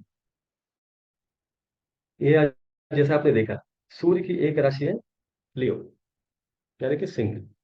और चंद्रमा की एक राशि है कैंसर, यानी कि कर्क, ठीक है। अब ये दोनों के पास में केवल एक एक राशियां हैं। और बाकी जो लोग हैं, अगर हम बात करें सबसे पहले एरीज, ये किनका है? ये मार्स का है, मंगल देव का है। इसीलिए हमने यहाँ पे इसका एरो बना के रखा है, मार्स। ये और स्कॉर्पियो, दो जो राशियां हैं वो मंगल देव को मिली। उसके बाद अगर देखा जाए, इसके बाद है वृषभ, टॉरस। टॉरस जो है, इनके स्वामी है शुक्रदेव, और इसके साथ में लीब्रा के भी स्वामी है। ये दो घर इनका है, शुक्रदेव का। इसके बाद कौन आते हैं? जेमिनी, मिथुन। मिथुन राशि के स्वामी होंगे बुधदेव हमारे। और इनके साथ में इन्हें कन्या राशि भी दी गई है। दो इनके भी घर हो गए। इसके बाद अब कौन बच रहे हैं हमारे पास में? हाँ, इसके बाद हमारे पास में आ रहा है धनु राशि। इनके स्वामी हो गए गुरुदेव है। इसके साथ में ये मीन राशि के भी स्वामी हैं। है, इसके अलावा अब बच रहे हैं शनिदेव। शनिदेव के पास में दो राशियां, नंबर 10 और नंबर 11।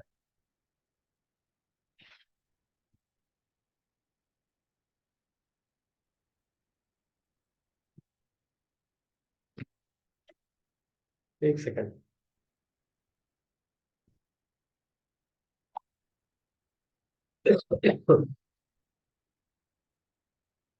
तो ये नंबर 10 और नंबर 11 चले गए शनिदेव के पास में।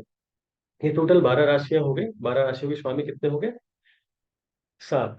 7 में से सूर्यदेव और चंद्रदेव के पास में एक एक राशियां, जो आपने देखा, सिंह और कर्क। देर आफ्टर बाकी जो बाकी जो प्लैनेट थे सबके पास में दो दो राशियां। मंगल देव के पास में दो राशियां, पहला नंबर 1, फिर नंबर 8। नंबर 1 नंबर 8 क्यों कह रहे हैं? नंबर 1 यानी कि मेष राशि, नंबर 8 यानी कि वृश्चिक राशि। इसके बाद शुक्रदेव के पास में फिर दो राशियां, 2 और 7। 2 मतलब ऋषभ, टॉरस, और 7 मतलब तुला। ये दो राशियां चली गई शुक्रदेव के पास में। इसके बाद बुधदेव की बारी आई, तो इनके पास में हो गया नंबर 3 और नंबर 6। नंबर 3 मतलब मिथुन, और नंबर 6 मतलब कन्या। इसके बाद कौन बचे? इसके बाद बचे गुरुदेव। गुरुदेव के पास में भी फिर दो राशियां गई, नंबर 9 और नंबर 12। नंबर 9 का मतलब हो गया धनु, नंबर 12 का मतलब हो गया मीन। सबसे आखिरी में बचे हमारे शनिदेव। शनिदेव के पास में दो राशियां 10 और 11। तो टोटल राशियां, टोटल घर का विवरण वितरण हो चुका। अब भी, अब अगर आप देखेंगे आगे तो ये वितरण हो गया है। अब सारे लोग इस घर के स्वामी हो गए। एक सेकंड।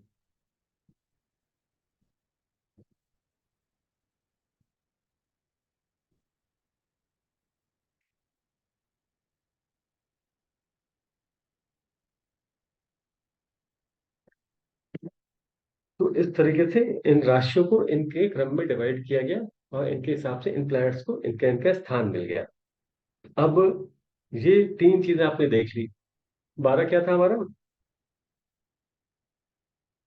12 हाउसेस, 12 भाव कुंडली के आपके। फिर दूसरा 12 क्या था? 12 राशियां जो आपकी कुंडली में लिखे होते हैं। फिर तीसरा नंबर 9 क्या था? 9 प्लैनेट्स। अब 9 प्लैनेट्स को वहां पे डिवाइड करते हैं। तो ये 12 9 12 यही होता है। ये 12 9 12 का मतलब आपकी कुंडली की सारी चीजें 12 9 12 में ही आपकी कुंडली सिमट गई पूरी। अब 12 9 12 इन द सेंस 12 भाव, 12 राशि, 9 प्लैनेट्स। अब जब आप कोई भी कुंडली देखते हैं, तो कुंडली जब देखते हैं तो आपको इस टाइप की एक चीज दिखती होगी वहां पे। किसी की कुंडली देखते हैं क्या है, कोई भी कुंडली को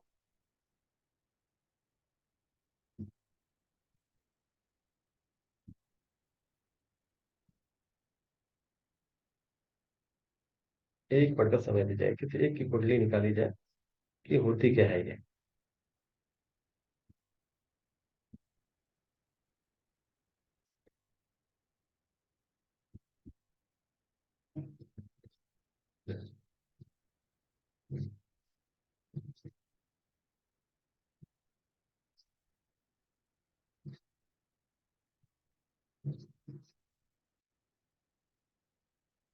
जब आप अपनी कुंडली देखें या किसी और की भी कुंडली देखें तो ऐसी आपको कुंडली दिखती होगी। अब देखिए इसमें क्या है कि अब सभी चीजों के बगल में कुछ कुछ और चीजें भी लिखी हुई है। अभी देखिए यहाँ पे जैसा हमने कहा था, भाव नहीं लिखा रहता है कुंडली के ऊपर में कभी भी। कभी भी आपको किसी भी कुंडली के ऊपर में आप ये नहीं देखेंगे, केवल आपको राशियां लिखी होंगी, 12 1 2, ये सब राशियां लिखी मिलेंगी आपको। लेकिन यहाँ पे भाव नहीं लिखा हुआ मिलेगा आपको, ये नहीं रहेगा। तो ये आपको अपने दिमाग में, अपने मन में रखना है कि ये कौन सा भाव है और ये कौन सी राशि, राशि का नंबर आपके ऊपर में लिखा गया है। ये किसी एक पर्सन की लग्न कुंडली है। अब एक दो चीजें आप देख रहे हैं यहाँ, जहाँ पे प्लैनेट लिखे हैं, लग्न लिखे हैं, कोई चीजें लिखी हुई, यहाँ पे एक और छोटी सी चीज लिखी हुई है 29। यहाँ पे है 26। यहाँ पे है, इसे छोड़ दीजिए आप। यहाँ पे 25। यहाँ 21, 29, 15, 19। ये क्या है?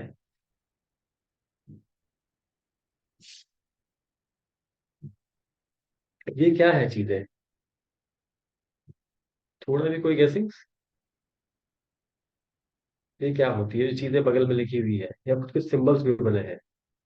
ये डिग्रीज है, बिल्कुल सही मैम। अब डिग्रीज का क्या होता है, डिग्रीज से करते क्या है आप लोग? सबसे पहले तो एक स्पष्ट नॉर्मल चीजें समझते हैं कि ये है क्या कुंडली। अब आपने देखा, अब ये नंबर 12 यहाँ पे लिखा हुआ है। नंबर 12 क्या था, कौन सी राशि थी? मीन। यानी कि मीन लगन की कुंडली है। जिनकी भी कुंडली है, मीन लगन की कुंडली है। अब इनके लगन में है चंद्रमा 29 डिग्री पे। ठीक है, अब ये डिग्री या डिस्कशन विश्लेषण आराम से हम लोग करते रहेंगे। बस ये आप लोगों को दिखाने के लिए आए हैं कि क्या क्या चीजें हैं। इनका जो लग्न है, लग्न में एक प्लैनेट बैठे हैं, चंद्रमा। इसके बाद दूसरा घर खाली है, तीसरा खाली है, चौथा भी घर खाली है इनका। फिर आफ्टर पांचवें घर में इनके बैठे हैं राहु देव, यहाँ पे आकर के। छठवां जो घर है यहाँ पे यूरेनस एंड प्लूटो है, तो इसे छोड़ दीजिए। सातवां घर इनका खाली है, आठवां भी घर खाली है, नौवां घर भी खाली है। 10वें घर में इनके तीन प्लैनेट जाकर के बैठे हैं, सूर्य है, मंगल है, शुक्र है।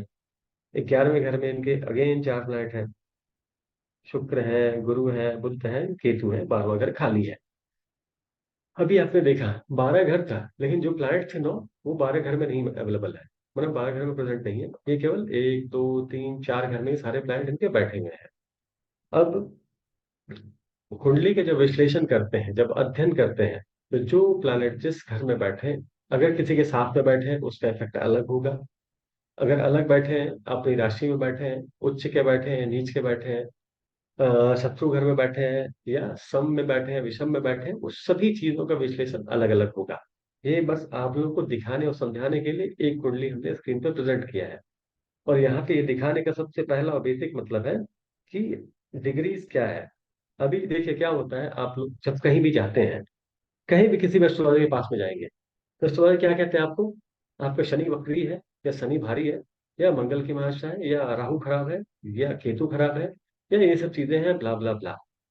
तब वो चीजें आप माइंड में सोचते रहेंगे, सोचते रहेंगे, सोचते रहेंगे, जो बुरा नहीं भी होने वाला होगा वो भी बुरा हो जाएगा। कोई भी प्लैनेट कहीं भी पे बैठे हैं, किसी भी अवस्था में बैठे हैं, सारी चीजों के समाधान इसी एस्ट्रोलॉजी में है। ऐसा कुछ भी नहीं है कि आपको इस एस्ट्रोलॉजी में इसका समाधान नहीं मिलेगा। तो सारे सॉल्यूशंस यहीं अवेलेबल है, बस आपको देखने का तरीका पता होना चाहिए, कैलकुलेशन का तरीका पता होना चाहिए। अब तो पुराना जमाना भी खत्म हो गया। बहुत सारी ऐसी भी कुंडली देखते होंगे जिसमें आपको ये सारी चीजें नहीं मिलेंगी, ये आपको डिग्री लिखी हुई नहीं मिलेंगी उसमें। वो आपको नॉर्मल केवल प्लैनेट्स लिखे हुए मिलेंगे। तो वो भी एक अलग विश्लेषण है। वो जब आप कोई पत्रिका देखेंगे, या जब पुराने जमाने में बनाई हुई कुंडलियां होती है, 20 30 साल पुरानी कुंडलियां, उसमें ये सारी चीजें नहीं लिखी होती है। ये तो किसी एप्लीकेशन का है तो आपको दिख भी जाएगा। अब इससे किसी का कैरेक्टर या किसी का नेचर, किसी की पास्ट, किसी का वर्तमान या फ्यूचर कैसे निकाले, कैसे डिसाइड करें? अभी क्या है, तीन चीजें आपने समझी, 12 9 और 12। 12 9 12 का मतलब आप लोगों को थोड़ा थोड़ा समझ में आया होगा। Star means degree, no ma'am, no no no no no no no no. अच्छा, हम थोड़ी गलत चीज दिखा दी है, गलती समझ में आई हमें। अब यहाँ पे कुछ सिम्बॉल्स भी बने हैं, आपको उस सिम्बॉल्स पे तो हम बाद में जाते हैं। खैर ठीक है, जब आपने पूछ दिया तो हम वो भी बता दे रहे हैं। जैसे इस चंद्रमा के बगल में यहाँ पे एक स्क्वायर टाइप का सिम्बॉल बना है। अगर इस टाइप के सिम्बॉल बनी हुई है किसी भी के बगल में, तो ये आपके वर्गोत्तम होकर के बैठे हैं। वर्गोत्तम होकर के बैठे हैं, स्क्वायर का मतलब। ठीक है, पहला चीज। अगर कहीं पे स्टार लगा हुआ है, स्टार का मतलब होता है वक्री। वक्री होकर के बैठे हुए हैं, जो आपको लोग डराते हैं कि आपकी कुंडली में शनि वक्री है, आपकी कुंडली में ये दोष है, या शनि मंगल के साथ बैठ गए हैं, या राहु मंगल के साथ बैठ गए, राहु शनि के साथ में बैठ गए, चंद्रमा शनि के साथ में बैठ गए, शनि वक्री है, वो सारी ये वक्री वाली चीजें ये है, वक्री है। वक्री होता क्या है वो भी बता देते हैं हम, उसका भी चिंता ना करिए। और क्या नाम है, जब इस तरीके का सिंबल है ये, एक कैप टाइप का बना हुआ है, इसका मतलब अस्त होता है, अस्त है। किसी एप्लीकेशन में ऐसा आपको दिखे, किसी में नहीं भी लिखा होगा। वो एक बगल में कैलकुलेशन चार्ट होता है, उसमें लिखा होता है अस्त। जब डाउन एरो है, इसका मतलब होता है नीच। जब अप एरो आएगा इस सॉरी जब अप एरो आएगा इसका मतलब होगा उच्च। नहीं, वक्री अलग होता है, नीच अलग होता है, उच्च अलग होता है, तो कुछ अलग होता है। जब क्लासेस पे जाएंगे तो बहुत लंबी टॉपिक है ना, एस्ट्रोलॉजी एक बहुत बड़ी टॉपिक है। धीरे धीरे बता देते, थोड़ी थोड़ी चीजें समझा देते हैं इसमें भी आपको। ये हमें कुंडली थोड़ी पहले शेयर कर दी थी, हमें और रुक के शेयर करना चाहिए था, बट ठीक है, कोई दिक्कत नहीं है। वक्री का मतलब क्या होता है? सन है, सन के सन सेंटर में है, सन के चारों सारे प्लैनेट्स घूम रहे हैं। जब सारे प्लैनेट्स घूम रहे होते हैं, तो सभी की कुछ ना कुछ स्पीड्स होती है, गति होती है। कभी प्लैनेट्स तेज चलते हैं, जैसे मान लेते हैं अगर आप अर्थ को देखें तो अर्थ भी घूम रहा है, सन ये है, एंड इसके बीच में मून है, और ये तीनों आपस में रोटेट कर रहे हैं। वैसे सारे प्लैनेट भी रोटेट कर रहे हैं। तो जब ये रोटेट करते हैं, तो इस दरमियान इनकी स्पीड घटती है और बढ़ती है। जब प्लैनेट की स्पीड घट गई, वक्री का मतलब ऐसा नहीं तो उल्टा चलना, उल्टा चलना नहीं होता वक्री का मतलब। जब सन स्टेबल है, जब प्लैनेट्स की स्पीड कम हो गई, हम लोग धरती पे रह रहे हैं। जब प्लैनेट्स की स्पीड धीमी हो गई, अर्थ की स्पीड उससे ज्यादा है, यानी कि स्लो हो जाएंगे, यानी कि ये वक्री हो जाएंगे। तो उस समय में ये वक्री चलेंगे। और राहु केतु हमेशा वक्री ही चलते हैं, उल्टे ही चाल चलते हैं वो। और स्क्वायर का मतलब होता है वर्गोत्तम। वर्गोत्तम होता है स्क्वायर का मतलब वर्गोत्तम अवस्था में वहां जाकर के बैठे हुए हैं। और उच्च और नीच का मतलब होता है कि कुछ राशियों में कुछ प्लैनेट्स जो है, जैसे अपने घर इनके तो हो गए, अपना घर में तो स्वयं राशि में आ गई है। जब दूसरे घर में जाएंगे तो कहीं पे उच्च के होंगे, कहीं पे नीच के होंगे। तो जहाँ उच्च के होंगे वहां उच्च का फल देंगे, जहाँ पे नीच के होंगे वहां नीच का फल देंगे। और अस्त का मतलब होता है जब ऐसे घर में बैठे होंगे या उस समय जब आपका जन्म हुआ होगा, जब आपका जन्म होता है उस समय में ये प्लैनेट कहीं ना कहीं सन के काफी पास में होते हैं, जिस कारण से अस्त होते हैं, या उस टाइम की डिग्रियां वैसी ही होती है। वर्गोत्तम मतलब वर्गोत्तम ही होता है, मतलब केंद्र त्रिकोण के स्वामी होकर के बैठे रहेंगे वर्गोत्तम अवस्था। ऐसा नहीं है कि केवल जब आपका जन्म हुआ है उस समय में प्लैनेट की जो मूवमेंट है उस हिसाब से ये वक्री और वर्गोत्तम उच्च नीच अस्त ये डिसाइड होती है। क्योंकि जब आपका जन्म हुआ उस समय पूर्व दिशा में जो प्लैनेट था या पूर्व दिशा में जो राशि उदय थी वो आपका लग्न हुआ। जब आपका जन्म हुआ उस समय पूर्व दिशा में जो राशि उदय थी वही आपका लग्न हुआ। जब वहां पे उस समय राहु केतु तो हमेशा वक्री रहते हैं, उनके उन्हें छोड़ दीजिए। बाकी जो प्लैनेट थी अगर उस समय वो वक्री थे, आपकी कुंडली में वक्री ही आएंगे। अगर उस समय वो उच्च के थे तो उच्च के आएंगे, या जिस राशि में प्लेसमेंट हुई, सॉरी, जिस राशि में आपकी प्लेसमेंट हुई है उस राशि के हिसाब से उसमें वो उच्च या नीच के होंगे या अस्त के होंगे। ठीक है। अब आपने डिग्रियां देखी, अब इस डिग्रियों का मतलब क्या है? अब ये डिग्रियों का मतलब क्या है? डिग्री किस लिए बनी? थोड़ा मोड़ा कुछ आइडिया? इस पे लिख तो दिया हमने 1 2 3 4 5 6 7 8 9 10, बट इसका मतलब क्या है? या जैसे मान लेते हैं बहुत सारे कॉम्बिनेशन आपको दिख रहे हैं उसी कुंडली में, 0 से 30 तो डिग्री होता है वहाँ। अब 0 से 30 का मतलब क्या है? नहीं पता। अब इसे हम लोग कुछ डिफरेंट डिफरेंट पार्ट्स में डिवाइड करके रखते हैं। हम्म 0 से 6, 5 भागों में हमने इस डिग्रीज को डिवाइड किया है। नहीं, डिग्री लाइफ साइकिल को नहीं डिसाइड करती है। डिग्री का मतलब होता है जब आपका जन्म हुआ था उस समय किस प्लैनेट कितनी डिग्री में थे। डिग्री का मतलब हो गया उनकी अवस्था को डिसाइड किया गया है। जैसे यहाँ पे सब डिफरेंट डिफरेंट, यहाँ पे सारे लोग डिफरेंट डिफरेंट एज ग्रुप्स के बैठे हुए हैं। कुछ लोग हैं जो कि कम एज ग्रुप के बैठे हैं, कुछ लोग हैं जो उससे ज्यादा बैठे हैं, कुछ लोग उससे भी ज्यादा एज ग्रुप पे बैठे हैं, और कुछ लोग बहुत ज्यादा एज ग्रुप पे बैठे हैं। बाल्यावस्था, युवावस्था, सही लिखा था आपने, बाल्यावस्था, युवावस्था या फिर वृद्धावस्था, ये सारी सीक्वेंस चलती रहेगी। तो अब आपके प्लैनेट में मीन्स आप ये चीजें क्यों बता रहे हैं आप लोगों को, क्योंकि जब आप कुंडलीज पे जाते हैं तो कुंडलीज पे जब चीजें लिखी रहती है तो बहुत से लोग कंफ्यूज हो जाते हैं, बहुत परेशान हो जाते हैं लोग कि ये क्या है।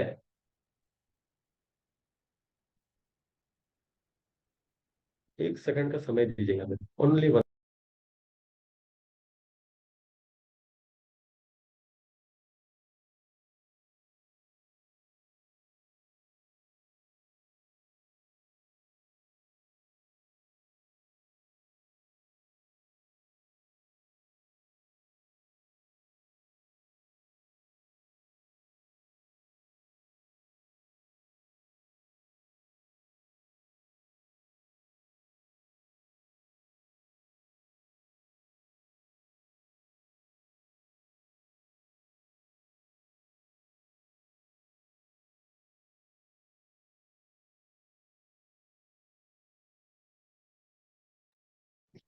सॉरी, कहाँ पे थे हम लोग? हाँ, प्लैनेट्स और उसकी डिग्री पे।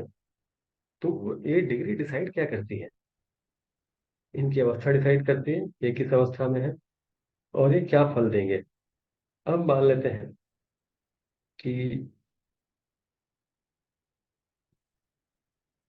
कोई भी एक काम करने के लिए दिया गया है, कोई भी एक काम, मान लेते हैं कोई सामान को उठा के कहीं और से कहीं और रखना है। अब कोई एक बच्चा उसे उठा कर कहीं और से कहीं और रखेगा, उसमें एक फर्क होगा। एक युवा पर्सन उठा के रखेंगे उसमें कोई फर्क होगा। ये एक ओल्ड एज पर्सन उठा करके रखेंगे उसमें भी कुछ ना कुछ फर्क होगा। काम करने का थोड़ा थोड़ा स्पीड बदलेगा या इफेक्ट बदलेगा।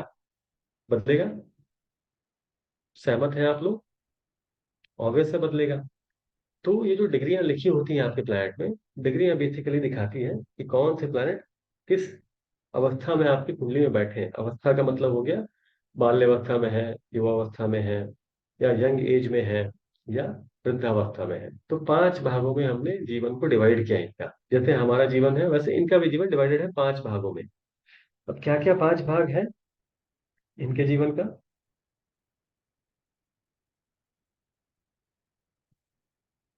चलिए वो भी आप लोग को दिखाई देते हैं, वो ज्यादा अच्छा रहेगा, क्योंकि इस तरीके से अगर बताएं तो चीजें भूलेंगे।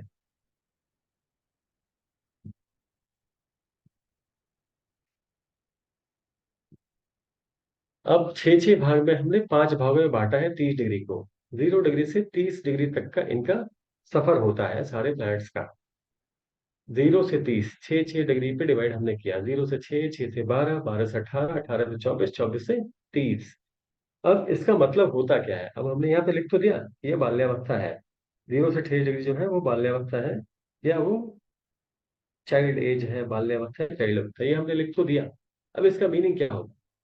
अब वो प्लांट जहाँ पे बैठे हैं, अब जब वो प्लांट चाइल्ड एज में होंगे या बाल्यावस्था में होंगे, ये अपने तकरीबन 25% ही फल देंगे आपको। क्लियर है? जब बाल्यावस्था में होंगे या चाइल्ड एज में होंगे तो ये आपको केवल 25% ही अपना असर वहां पे दिखाएंगे। सो अगर आपकी कुंडली में कोई दो गलत प्लैनेट्स का योग भी बना हुआ है कहीं पे, अगर एक की डिग्री कम है एक की ज्यादा है, तो घबराइए मत, पहले देख लीजिए कौन कहाँ पे क्या बैठे हैं नहीं बैठे हैं। दूसरी और भी चीज होती है, कौन सा प्लैनेट किस राशि में बैठे हैं, उनकी शत्रु राशि है या उनकी मित्र राशि है, उच्च के हैं नीच के हैं क्या है, वो सारी चीजों का फर्क होता है। तो पहले से देखते हैं डिग्रीज का मतलब क्या होता है। तो ये तो हो गया बाल्यावस्था आपका, जो कि आपको तकरीबन आपकी कुंडली में 25% का फल देगा। वही अगर प्लैनेट की डिग्री आपको 6 डिग्री से लेकर के 12 डिग्री के बीच में होती है आपकी कुंडली में, तो ये क्या होता है?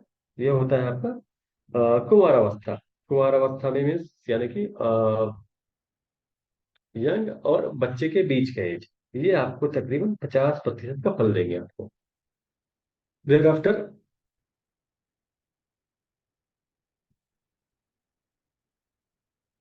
देर आफ्टर जब 12 डिग्री से 18 डिग्री के बीच में होते हैं, ये होते हैं युवावस्था में। तो ऑब्वियसली अगर आप देखेंगे तो कोई भी यंग पर्सन जो होते हैं वो काफी एक्टिव होते हैं, काफी अच्छा काम करते हैं। तो जो 12 से 18 के बीच का एज है वो युवावस्था का एज है। यहाँ पे आपको ये तकरीबन 100% का रिजल्ट देंगे, कोई भी प्लैनेट अगर इस एज में होंगे तो।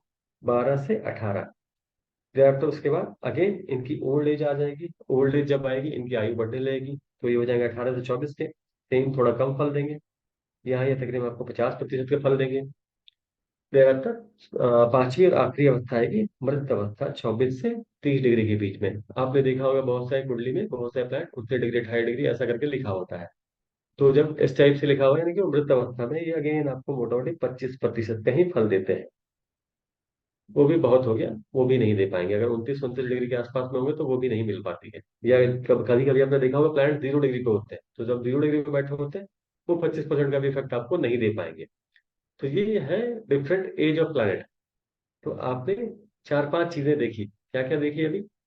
12 हाउसेस क्या है, 12 भाव क्या है, 12 भाव पे आपको डिटेल में कल हम बताएंगे। फिर आफ्टर 12 राशियां क्या है, 9 प्लैनेट्स क्या है, 9 प्लैनेट्स के घर कौन कौन से हैं, कौन कौन सा, और हाँ 9 प्लैनेट्स की एज क्या होती है, किस एज में वो बाल्यावस्था में होते हैं, किस एज में कुमारावस्था में होते हैं, किस एज में युवावस्था में होते हैं, किस एज में वृद्धावस्था में होते हैं, और किस एज में मृत अवस्था में होते हैं। ये सारी चीजें आपने देखी। इसका चाहे तो आप स्क्रीनशॉट लेना है तो स्क्रीनशॉट आप ले सकते हैं, कोई इशू नहीं है। ये हम इसे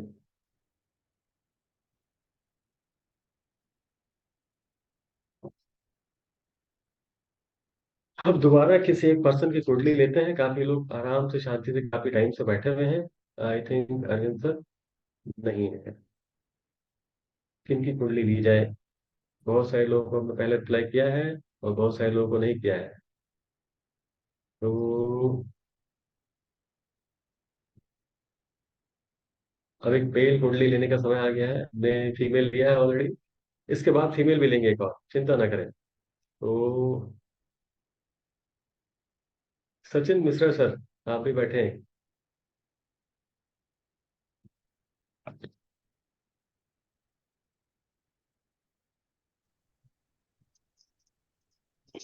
जी सर।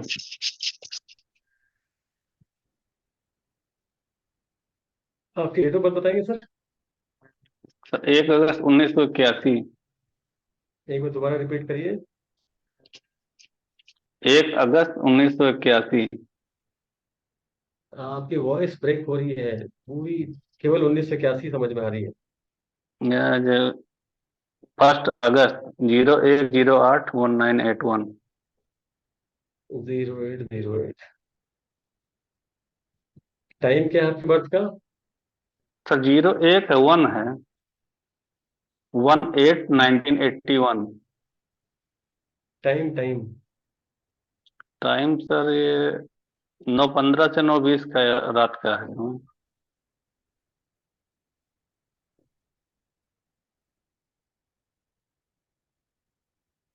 प्लेस? गोंडा, यूपी। कहाँ पे? गोंडा डिस्ट्रिक्ट। आपकी आवाज बिल्कुल क्लियर नहीं आ रही सर, थोड़ा माइक को पास ला के बोलेंगे? सर में गोंडा डिस्ट्रिक्ट पड़ता है। होंडा। जी। या ठीक है। क्या सवाल है सर आपके? सर ये लाइफ रिगार्डिंग है और जॉब रिगार्डिंग। अभी क्या करते हैं आप? अभी तो सर एक जॉब मिल गई है, 1 दिसंबर को मैंने ज्वाइन किया है। प्राइवेट जॉब में आप एंड- अभी? जी जी। अभी आपका समय अच्छा जाएगा। जी अभी तकरीबन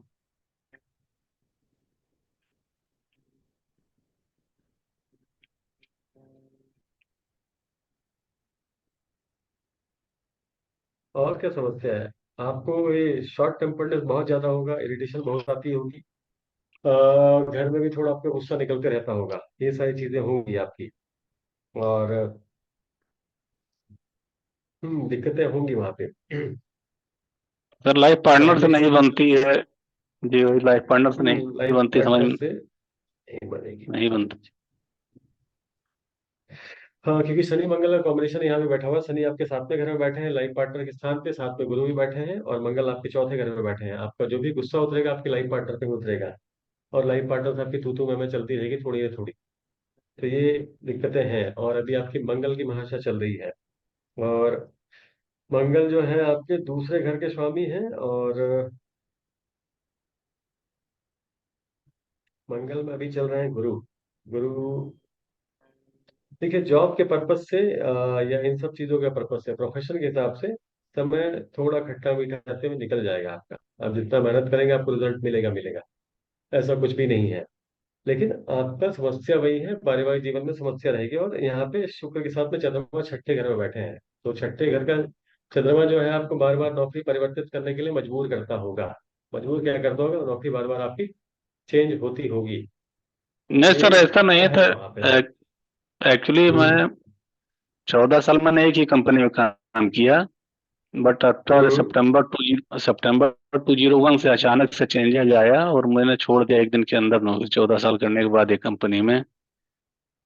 फिर उसके जब बाद से मैंने। चंद्रमा छठे बैठा है तो चंद्रमा आपको कहीं ना कहीं निगेटिव रिजल्ट ही देगा नौकरी में। 14 साल में प्रमोशन वगैरह हुआ था आपका? जी जी, सब हुआ था। अप्रोल से अनरोल हुए, फिर 3 प्रमोशन में ब्रांच मैनेजर बन गया वहाँ का। उसके बाद अचानक से मैंने छोड़ा। फिर क्यों छोड़ दिया था कुछ आपने जब ऐसा आप ब्रांड मैनेजर बन गए तो? ऐसी कोई सिचुएशन क्रिएट हो दिक्कत गई कोई। परेशानी? कब छोड़ा आपने? अगस्त 2023 के आसपास या उसके बाद? September 2021। सितंबर 21। जी। मंगल में मंगल। जस्ट आफ्टर फिर मुझे तुरंत दूसरी जॉब मिल गई थी, बट मैंने केवल वहाँ पे 6 मंथ किया। फिर वहां से भी नहीं हम्म किया। फिर अभी तक बैठा ही था 18 मंथ। अब जाके अगस्त हम्म। में लगभग समझ लिया एकदम डाउन सैलरी पे मैंने काम करना शुरू कर दिया है।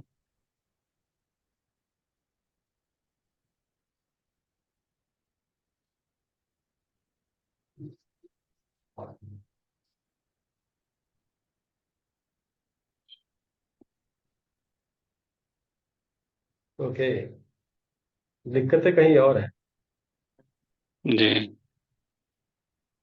ये दिक्कतें नहीं है, दिक्कतें कहीं और है जो आपको कुंडली में आपकी कुंडली में ये स्वयं दोष है, तो जिस कारण से ये चीजें घटित होती है। और ये जो सैटर्न मंगल कॉम्बिनेशन है, सातवां घर और चौथा घर, उसका आंसर आपको कहीं ना कहीं घर में जो पारिवारिक समस्या होती है वो है। तो हो सकता है कि आपके जो पूर्वज या पितृ होंगे तो कोई ना कोई रीति रिवाज या परंपरा को तोड़े हैं, जिस कारण से ये दिक्कतें हैं। और ये दिक्कतें केवल आप पे नहीं, आपकी पूरी फैमिली पे ही कहीं ना कहीं होगी। जी हमारे दोनों भाई के ऊपर चल रहा है चीजें। क्या क्या सर? कह रहे सर हम दो भाई हैं, दोनों के ऊपर जॉब रिगार्डिंग ये सब दिक्कतें चल रही हैं। क्योंकि स्वयं दोष एक पूरे आपके खानदान पे ही होगी, पूरे आपकी फैमिली पे ही होगी। उससे निकलने के लिए एक दो छोटा मोटा उपाय है, कर लीजिए। सारे जितने भी आप लोग रिलेटिव्स हैं, ब्लड रिलेटिव्स, एक छोटा छोटा पैसा इकट्ठा करके कोई यज्ञ करवाएं, ये दोष से मुक्ति मिल जाएगी। एंड देयर आफ्टर अभी करंट समय को ठीक करने के लिए मंगलवार को हनुमान चालीसा 5 बार पाठ करें, ट्यूजडे को एवरी डे एक बार। ये करिए, कहीं जी ना कहीं रिलीफ मिल जाएगी।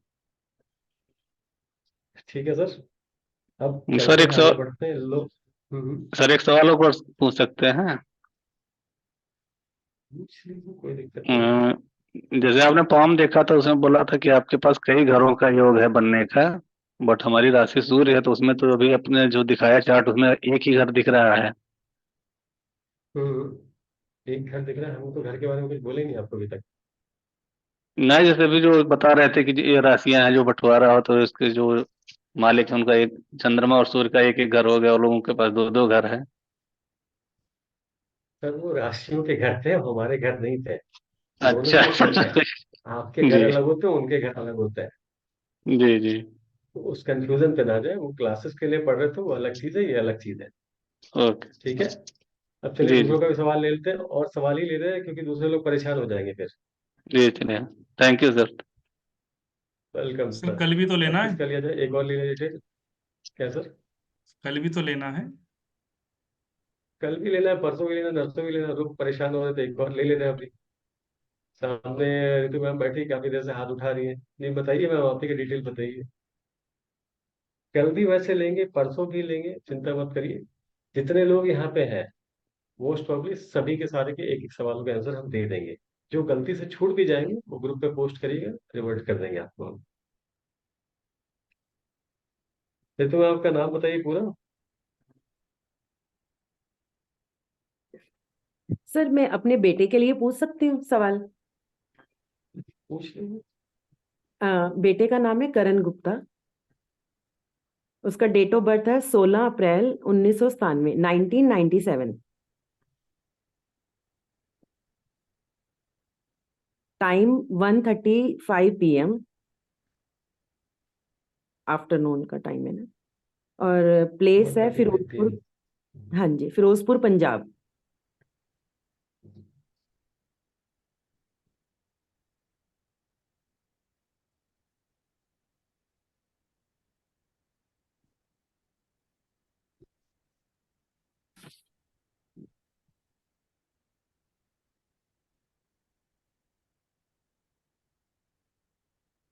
क्या सवाल है मैम आपके? बेटे की मैरिज को लेके है और हेल्थ।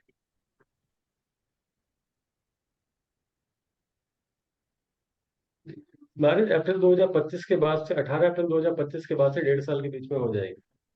2025 से 1.5 साल के बीच में। हाँ, 18 अप्रैल 2025 से 1.5 साल के बीच में शादी हो जाएगी। चाहे तो सर आप अभी लव भी ट्राई मैरिज। कर सकते हैं। ओके। लव मैरिज या अरेंज मैरिज? बेटा आपका दिखने में बहुत सुंदर होगा, घर में गुस्सा बहुत करता होगा। और उसके साथ में उनके मित्र भी काफी अच्छे होंगे। तो हम्म। संभावना है कि लव मैरिज हो। और जिस घर में शादी होगी पैसे वाली घर होगी, और उससे बेनिफिट काफी होगा इनको। सर मैरिज के बाद मतलब मैरिज लाइफ कैसी रहेगी? मैम एक क्वेश्चन ही पूछा जाए तो ज्यादा अच्छा है। देखिए क्या है कि और ऐसे दूसरे तो लोग भी 10 बैठे हैं क्वेश्चन तो आप ग्रुप भी पूछते चले खोल लेंगे। जाएंगे। बाकी लोगों का भी तो दूसरे मिलना लोग भी बैठे चाहिए। हैं। हाँ। सॉरी सर, सिर्फ मैरिज के रिलेटेड ही था, कोई बात नहीं, ठीक है। ओके। मैरिज थैंक यू के सर। रिलेटेड था। देखिए मैरिज इनकी हो जाएगी अप्रैल 2025 तक में। और जिस घर में शादी होगी, शादी अच्छे बड़े घर में ही होगी। एंड आफ्टर मैरिज का भी जो टाइम होगा वो टाइम अच्छा ही रहेगा इनका, बुरा नहीं रहेगा, क्योंकि गुरु बुद्ध केतु साथ में बैठे हुए वहाँ पे, सॉरी हाँ गुरु बुद्ध है इनके साथ में बैठे हुए 7th हाउस में। तो वैसे भी क्या है कि इनके 2nd हाउस में मंगल बैठे हैं, तो मंगल बैठे हैं तो घर में थोड़ा थोड़ा ग्रोथ करते होंगे, ये शॉर्ट टेम्पर्ड होंगे घर के मामले में, तो हाँ जी, वो कंट्रोल इन्हीं को करना होगा। तो जब आप करने के लिए जा रहे हैं शादी वगैरह, तो एक बार कुंडली मैच करवा करके शादी करिए, ज्यादा अच्छा रहेगा। ठीक है सर, ठीक है। ठीक है सर। वो मैं आपसे बाद में उसका वो थोड़ा उपाय के लिए पूछ लूंगी, वो फिर कर लूंगी। ठीक है, thank you sir, thank you so much. Welcome ma'am. तो चलिए आगे बढ़ाया जाए क्लास को, एक बहुत ज्यादा समय भी नहीं है, समय भी काफी निकल रहा है। कहाँ पे थे हम लोग? घरों का बंटवारा हो गया था, और 12 घर क्या थे वो आपने देखा।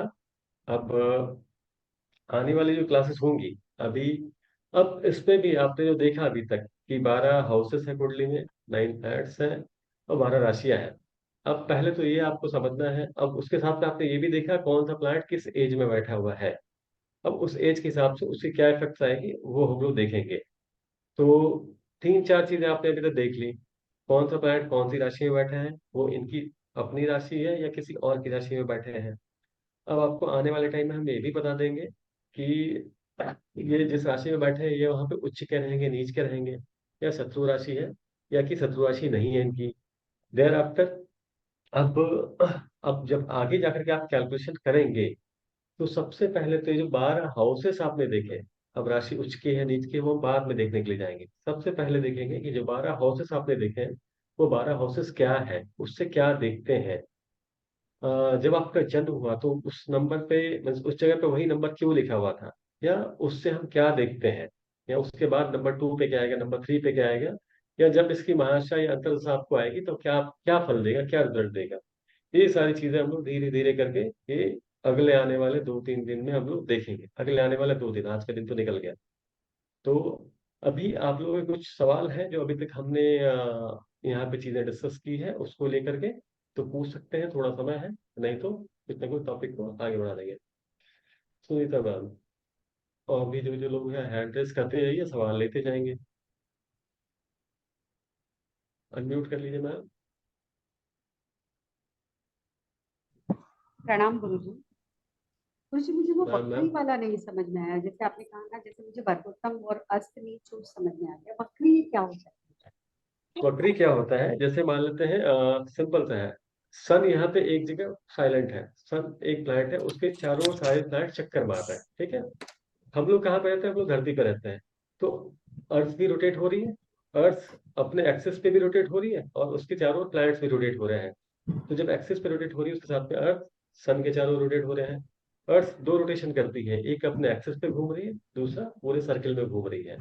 तो जब ये रोटेशन का मूवमेंट आता है तो अर्थ टिल्टेड भी होते हैं, अपने नॉर्थ एक्सिस या साउथ पोल पे टिल्टेड होते हैं। तो कुछ समय ऐसा आता है जब जो बगल वाले प्लैनेट चल रहे हैं, इनकी गति उनसे धीमी या तेज हो जाती है।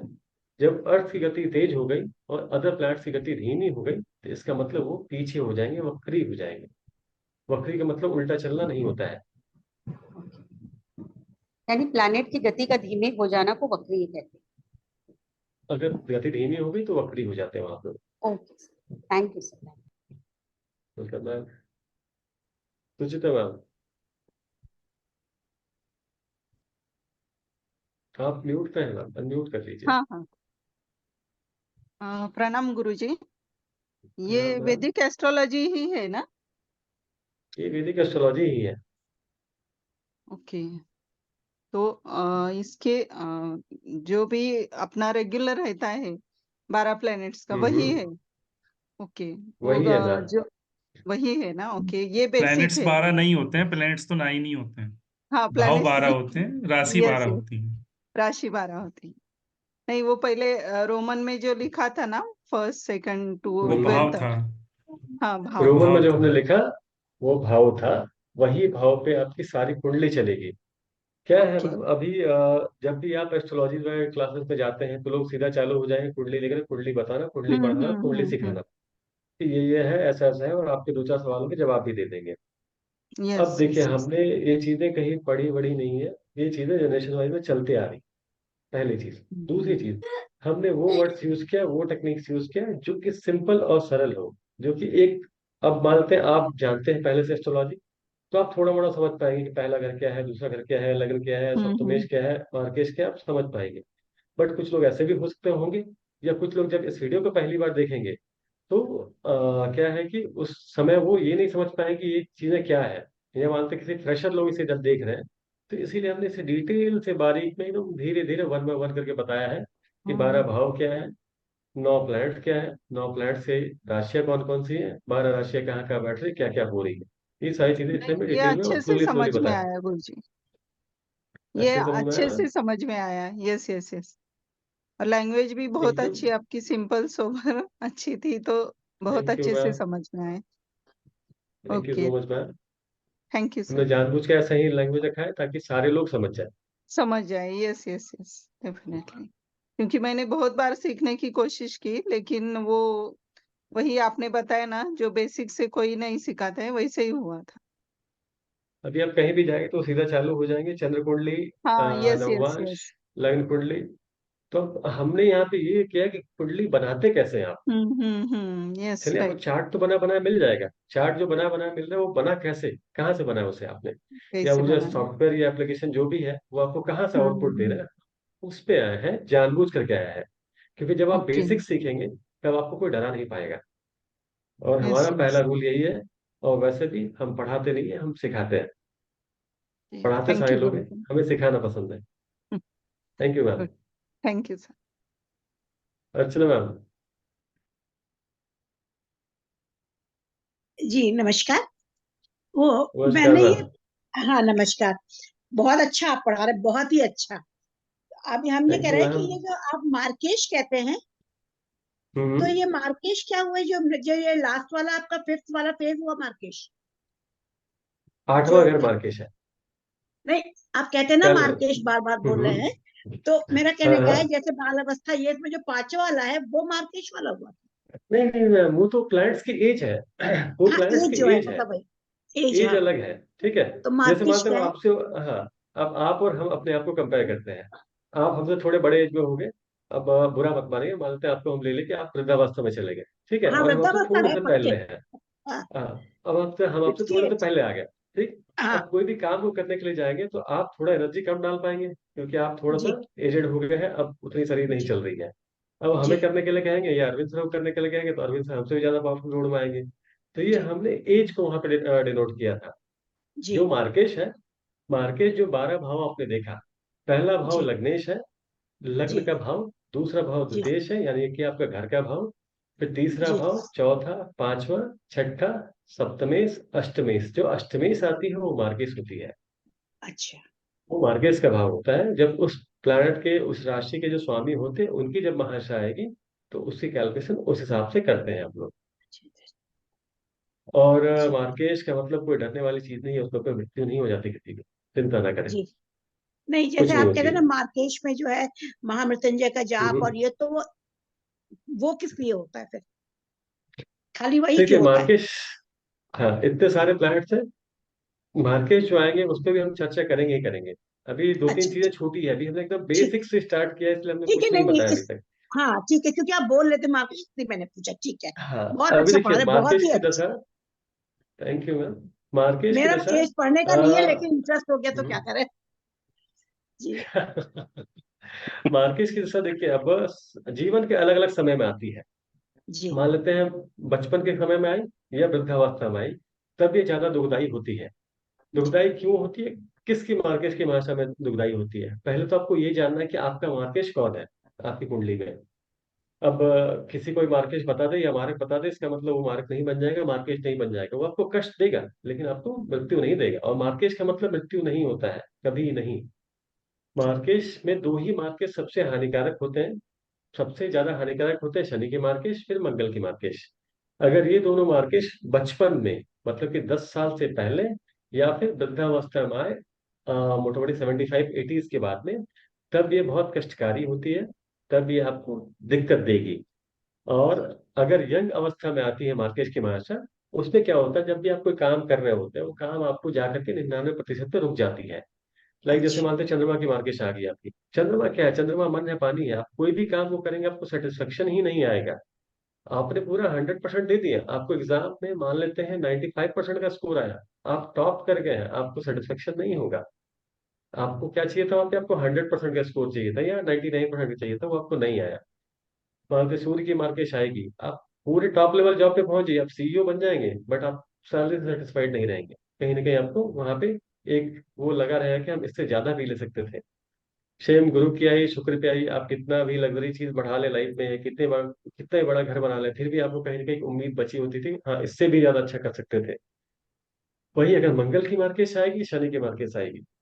मंगल आएंगे तो मंगल क्या है? मंगल आपको कहीं ना कहीं आग है। आपके आंखों में मंगल होते हैं, आपके ब्लड में मंगल होते हैं, तो चोट चपेट कहीं ना कहीं आपको दे के जाएंगे, या ब्लड से रिलेटेड तकलीफें दे करके जाएंगे, या उस चीजों को एनहेंस कर देंगे जा करके, या कोई एक्सीडेंट हो जाएगी, दुर्घटना हो जाएगी। शनि के मार्ग से आएगी, मृत्यु तुल्य कष्ट तक पहुंचा देंगे। आपके पास होगा सब कुछ, लेकिन सबसे बुरा समय वही आपके जीवन में आ जाएगा। और ये कहीं ना कहीं थोड़ी सी कष्टकारी होती है मंगल और शनि के मार्ग की मार्च। तो उसके भी उपाय हैं। तो लाइफ उसके भी में उपाय कितने हैं। बार आते होंगे? एक व्यक्ति के लाइफ में मार्केट कितने बार? एक ही बार आएगी मैम। एक बार आई। और कोई ठीक। जरूरी भी नहीं कि हमेशा सभी के लाइफ में मार्केट की मार्च आए ही। जी, ठीक है। Thank you sir, thank you. Welcome ma'am. और भी कोई सवाल है, पूछना चाहते हैं पूछ सकते हैं, नहीं तो फिर कल मिलेंगे सेम टाइम पे हम लोग। कल फिर जो लोग आप बचे होंगे फिर सर सारे एनालिसिस करेंगे। सर जी मैम। नमस्ते सर, मैं कुछ पूछ सकती हूँ? नमस्ते मैम। हाँ पूछ सकते हैं मैम, उन्हें पूछने के लिए सभी को ओपन किया है। Thank you sir. सर मुझे एक्चुअली ये जानना था, अगर किसी का हम्म, उसको डेट ऑफ बर्थ पता नहीं होता है, टाइमिंग पता नहीं होता है, या फिर डेट पता नहीं हम्म, होता है, लेकिन उसको ये चीज पता है कि हम्म, उसका राशि पता होता है, या फिर बार या फिर मंथ पता होता है, तो ऐसे में निकल एग्जैक्ट जाएगी। डेट ऑफ बर्थ कैसे निकालें? निकल जाएगी। अच्छा निकल जाएगी। आप मैरिड हैं या अनमैरिड है अभी? सर, मैं अनमेरिड हूँ, अभी तक मेरा ठीक है। शादी नहीं हुआ है। और ठीक है। ऐसे मतलब हम लोग का यहाँ पे चलते हैं आसाम में, बहुत सारे जगह पे हाँ मतलब हम हाँ। लोग दिखाते थे मंदिर में ऐसे में, तो हम्म। मतलब शादी वगैरह ऐसा कुछ भी नहीं है मेरा, अगर शादी दो भी नहीं चार है। चीजें आप बताते हैं, हाँ दो चार चीजें आप बताते हैं पास्ट रिलेटेड, तो आपका और date of birth, time of birth सब कुछ निकल जाएगा। जैसे कि मेरा मतलब जन्म वार है बुधवार, और मेरा राशि है हम्म, धनु, और नाम भी हम्म, धननी है, और मंथ हम्म। है मतलब अक्टूबर। अक्टूबर आपका कितने दिन के बाद होना चाहिए? वो निकल जाएगा। अगर शादी हो जाती है तो बहुत इजी होता है कैलकुलेट करना, क्योंकि आपकी शादी की डेट आ जाती है। शादी अगर नहीं होती है तो ठीक है, तब भी निकल जाएगी। दो चार सवालों के केवल आपको जवाब देने पड़ेंगे, पास्ट में जो घटनाएं बीत गई है अच्छा, मेरा वो निकल पापा जाती है, नहीं है डेट ऑफ बर्थ भी एक्चुअली, टाइम ऑफ बर्थ। तो ओके। मेरे से मैंने एक बार कुंडली बनवाया था अपना। पहले हम्म, बचपन में तो पता नहीं था, लेकिन पापा को पता था कौन सा ईयर में हुआ था, लेकिन पापा भी नहीं है, हम्म। डेथ हो गया, तो उससे ईयर पूछ नहीं पाया। दादाजी एक था, हाँ हाँ। दादाजी ने वो राशि जिस दिन पैदा हुआ उसी दिन ही राशि निकाल दिया, बोला इसलिए पता है बार और ये राशि पता है, बाकी ऐसा हम्म। मुझे नहीं पता है। और जब वो निकल जाएगी। हाँ हाँ। तो वही कि मतलब मुझे ये बोला गया है, काफी मंदिरों से बोला गया है कि मैं शादी नहीं कर सकती, मेरे लिए शादी वगैरह ये सब नहीं, और मुझे कोई इंटरेस्ट भी नहीं है। कौन ये सब चीजें बोलता है आप लोग को? क्यों? तो मुझे इंटरेस्ट ही नहीं है उन सब में। पर मैं ये जानना चाहती हूँ कि मेरा एक्चुअल डेट ऑफ बर्थ क्या है, मुझे वही जानना है एग्जैक्टली। ये देखिए, ये पहली चीज, एक तो आपको कैलकुलेशन करना भी सिखाएंगे जब हम लोग क्लासेस में आएंगे। वहां पे आपको सिखाएंगे कैसे निकालते हैं, कैसे आप कर सकते हैं, और किस किस कोइंसिडेंस को हम लोग वहाँ पे कैलकुलेट करते हैं डेट ऑफ बर्थ कैलकुलेट करने के लिए या निकालने के लिए, या टाइम क्या होगा आपका। और देखिए ऐसा कुछ भी नहीं कि मान लो धनु राशि हो गई है, या मान लो आपको पता है कि आपका जन्म सोमवार को हुआ है, तो हमने चार सोमवार में से एक सोमवार पकड़ा, इसमें धनु राशि आ गई, वो आपका डेट ऑफ बर्थ हो गया, ऐसा नहीं होता है। उसमें बहुत सारी चीजें होती है, बहुत सारे थिंग्स होते हैं, वो आप कैलकुलेट करना खुद ही सीख जाएंगे, खुद निकाल सकते हैं। या आगे अभी क्लासेस बची हुई है, आगे भी बहुत चीजें हैं, तो वो भी आपको सिखा देंगे, चिंता मत कीजिए। सिखाने के लिए आया है, हमने क्या किया, हम पढ़ाते नहीं, हम सिखाते हैं। तो अगर आप थैंक यू क्लासेस में सर। आते हैं तो जब तक आप सीखेंगे नहीं तब तक हम आपको छोड़ेंगे नहीं, क्योंकि आप अभी ठीक है हमारी सर। जस्ट एक पामेस्ट्री की बैच एंड पे है, तो उसे हमने जानबूझ के एक्सटेंड कर दिया लास्ट में जाकर के, क्योंकि जब तक सारे लोग 100% ट्रेन नहीं हो जाएंगे तब तक हम छोड़ते ही नहीं है। ठीक है sir, thank you so much sir. Thank you. Welcome ma'am. Vijay sir. और सर नमस्कार। बहुत बढ़िया सर चल रहा है आपका सिखाने का, बहुत बहुत धन्यवाद। मुझे एक चीज़ ये पूछनी थी, एक सेकंड म्यूट कर दें। मुझे एक चीज़ ये पूछनी थी कि जैसे कि अब कुंडली में जैसे आपने बताया कि ग्रह उच्च का है, नीच का है, या उसका जैसे मार्क है, उनके आगे वक्री का मार्क है। अब कुछ के आगे कुछ मार्क नहीं है, ना तो उच्च का लिखा है, ना कोई नीच का मार्क है, ना कोई वर्गीय का, उनका क्या मतलब होता है सर? वो सर नॉर्मल वेज में है, या तो अपनी राशि में बैठे हैं या जहां भी है। मान लेते हैं आपका जब जन्म हुआ था, अब देखिए जब जन्म कुंडली बनती है, तीन चार बहुत सारे फैक्टर देखते हैं, लेकिन आपको बताने के लिए हम यही बता सकते हैं कि दो चीजें आप देखिए यहाँ पे। एक आपकी कुंडली क्या है, दूसरा यूनिवर्स में क्या रोटेशन था उस टाइम में। उस समय जिस हिसाब से ग्रह मूव कर रहे थे उस हिसाब से वो आपकी कुंडली में आएंगे। आपके कुंडली में लग्न क्या होगा उस समय में, इस डायरेक्शन में जो भी प्लैनेट राइज होंगे वो आपकी कुंडली में लग्न बन के आ जाएंगे। और बाकी जो प्लैनेट उस समय वक्री थे या मार्गी थे, अब देखिए जो नॉर्मल लिखा हुआ है यानी कि मार्गी है, वो नॉर्मल चल रहे हैं आपकी कुंडली में, नॉर्मल स्पीड पे चल रहे हैं। और उस पर कोई भी सिंबल नहीं बना हुआ है, यानी वो अच्छे कंडीशन में है। उसके बाद केवल आप उनकी डिग्री देख लीजिए। अगर युवावस्था में है तो सबसे अच्छा रिजल्ट आपको देंगे, या अगर मानते हैं चाइल्ड अवस्था में है या डेड अवस्था में है, तो हम उन्हें एनहेंस करेंगे कोई ना कोई रेमेडीज करके, छोटी मोटी रेमेडीज करके हम एनहेंस करेंगे। अभी क्या होगा कि जब आप लोग आते हैं यहाँ पे, आपने देखा होगा कोई ना कोई मेंटर से आप कनेक्टेड होंगे ही। हमारे क्लासेस पे हम लोग अनलिमिटेड रेमेडीज पे जाते हैं, अनलिमिटेड ऐसी ऐसी भी रेमेडीज हैं जो आपने पहले कभी सुना नहीं होगा। अभी कल की क्लास में हम आपको रेमेडीज भी देंगे, बिना आपकी कुंडली जाने, बिना आपकी कुंडली देखे, जिसका कोई नेगेटिव इफेक्ट आपको नहीं आएगा, आपको या किसी को भी नहीं आएगा। तो अगर उस पर कोई सिंबल्स नहीं बने हैं, यानी प्लांट नॉर्मल अवस्था में है, केवल आप डिग्री देख लीजिए और राशि देख लीजिए कहाँ बैठे हैं वो, ठीक। उसी हिसाब से वो आगे आपको आप उसका जैसे रिजल्ट बताएंगे, मिलेगा। हाँ, जैसे आप बताएंगे तो समझ में आएगा। इतना तो समझ में आ गया जो आपने बताया, वो तो सर समझ में आ गया। वो भी अभी है, कल भी है, परसों भी है, वो भी आप लोगों को सारी चीजें सिखाई देंगे। ठीक। इतना सिखा देंगे कि आप अपनी कुंडली देख के समझ पाए कि क्या है आप। ठीक है, thank you sir, thank you. Welcome sir.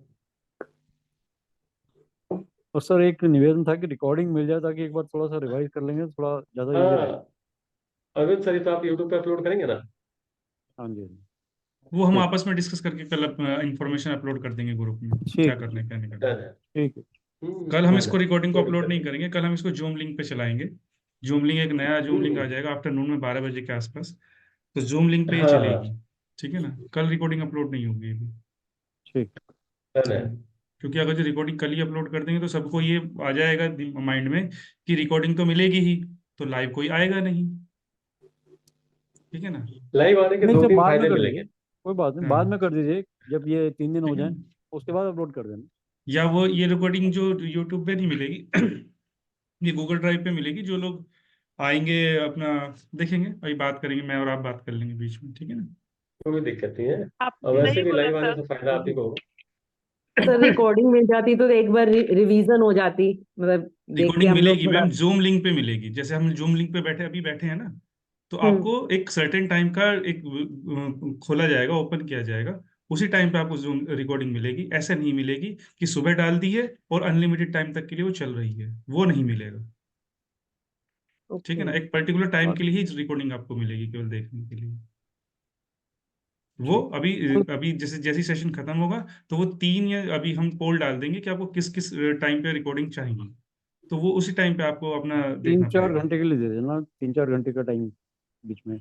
वो हम क्योंकि डिस्कस कोई करेंगे धीरज सर हाँ के किस साथ टाइम में। बिजी होता है, किस टाइम आदमी नहीं देख सकता, तो 3-4 घंटे की विंडो हो एटलीस्ट। सभी बिजी हैं और सर, अपना और टाइम निवेदन, निकालना पड़ता है नहीं नहीं, कुछ चीज वो सीखने के ठीक है। लिए। कुछ चीज सीखने के लिए वो हम लोग भी बैठे हैं, आप लोग भी बैठे हैं इस टाइम आकर नहीं, के। वो तो ठीक तो है। ये इंपॉर्टेंट टाइम है, सर्टेन टाइम। ऐसा नहीं है कि अपनी रिलैक्सेशन के हिसाब से आप चलेंगे जीवन में। अगर जो आपको कुछ अच्छा नहीं, जानना मेरा है, मेरा सीखना है। मेरा कहने का मतलब है, जैसे कि मतलब 12 बजे के बाद आदमी फ्री होता है जनरली, सुबह घर का काम वाम से वो फ्री मैं हो जाते समझ हैं ना, रहा हूँ, तो आपने वो अगर देख हमारा देखा भी सकते हो। होगा तो हम लोग हाँ तो जो ठीक। रिकॉर्डिंग्स हैं वो पोल के हिसाब से चलती हैं कि 2 घंटे अब मिलेंगी, 2 घंटे आफ्टरनून में मिलेगी, 2 घंटे इवनिंग में मिलेगी, उस तरह से चलेंगी। तो ठीक सभी का ठीक देखना पड़ता है, ठीक है ना। ठीक सब है। लोग, हमको भी ठीक। पता है कि वर्किंग आवर्स में रहते हैं तो दिन में हर कोई नहीं देख पाता। तो वो हाँ हम ठीक है। देखेंगे जैसे हम लोग वो कर रहे ठीक। हैं, ठीक है ना। ठीक है। ठीक। सभी की ठीक। सहूलियत को देखना भी जरूरी है। ठीक। Thank you. चिंता मत करिए सर, लाइव क्लास में इतनी सीख जाएंगे, रिकॉर्डिंग की जरूरत नहीं पड़ेगी सर आपको। थोड़ा ध्यान लगाइए, सब सीख जाएंगे।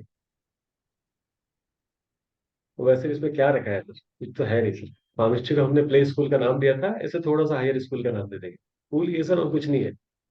तो बस ये डिपेंड करता है, थोड़ा ध्यान लगाएंगे सब कुछ चीजें क्लियर हो जाएंगी। और भी किसी कोई सवाल है या आज का सेशन क्लोज करें, फिर कल मिलेंगे। अगर किसी के सवाल है तो पूछ लीजिए। नहीं है। लगता है आज का ओवर है, तो चलिए आज का सेशन समाप्त किया जाए। Thank you sir. Thank you ma'am. Thank you thank you sir. Sir. Pleasure sir. अनाभिसंबन, तो प्रेयर कर लेते हैं तब खत्म कर लेते हैं। अनाभिसंबन निर्ममम, अनाभिसंबन निर्ममम, अनाभिसंबन निर्ममम, अनाभिसंबन निर्ममम, अनाभिसंबन निर्ममम। शिवरात्रि कल मिलते हैं। Thank you sir, both thank you of sir. You. Thank you you, sir. sir. Radhe Radhe. Thank you ma'am. Radhe Radhe ma'am. Gratitude. Thank you, very sir. Nice. You are a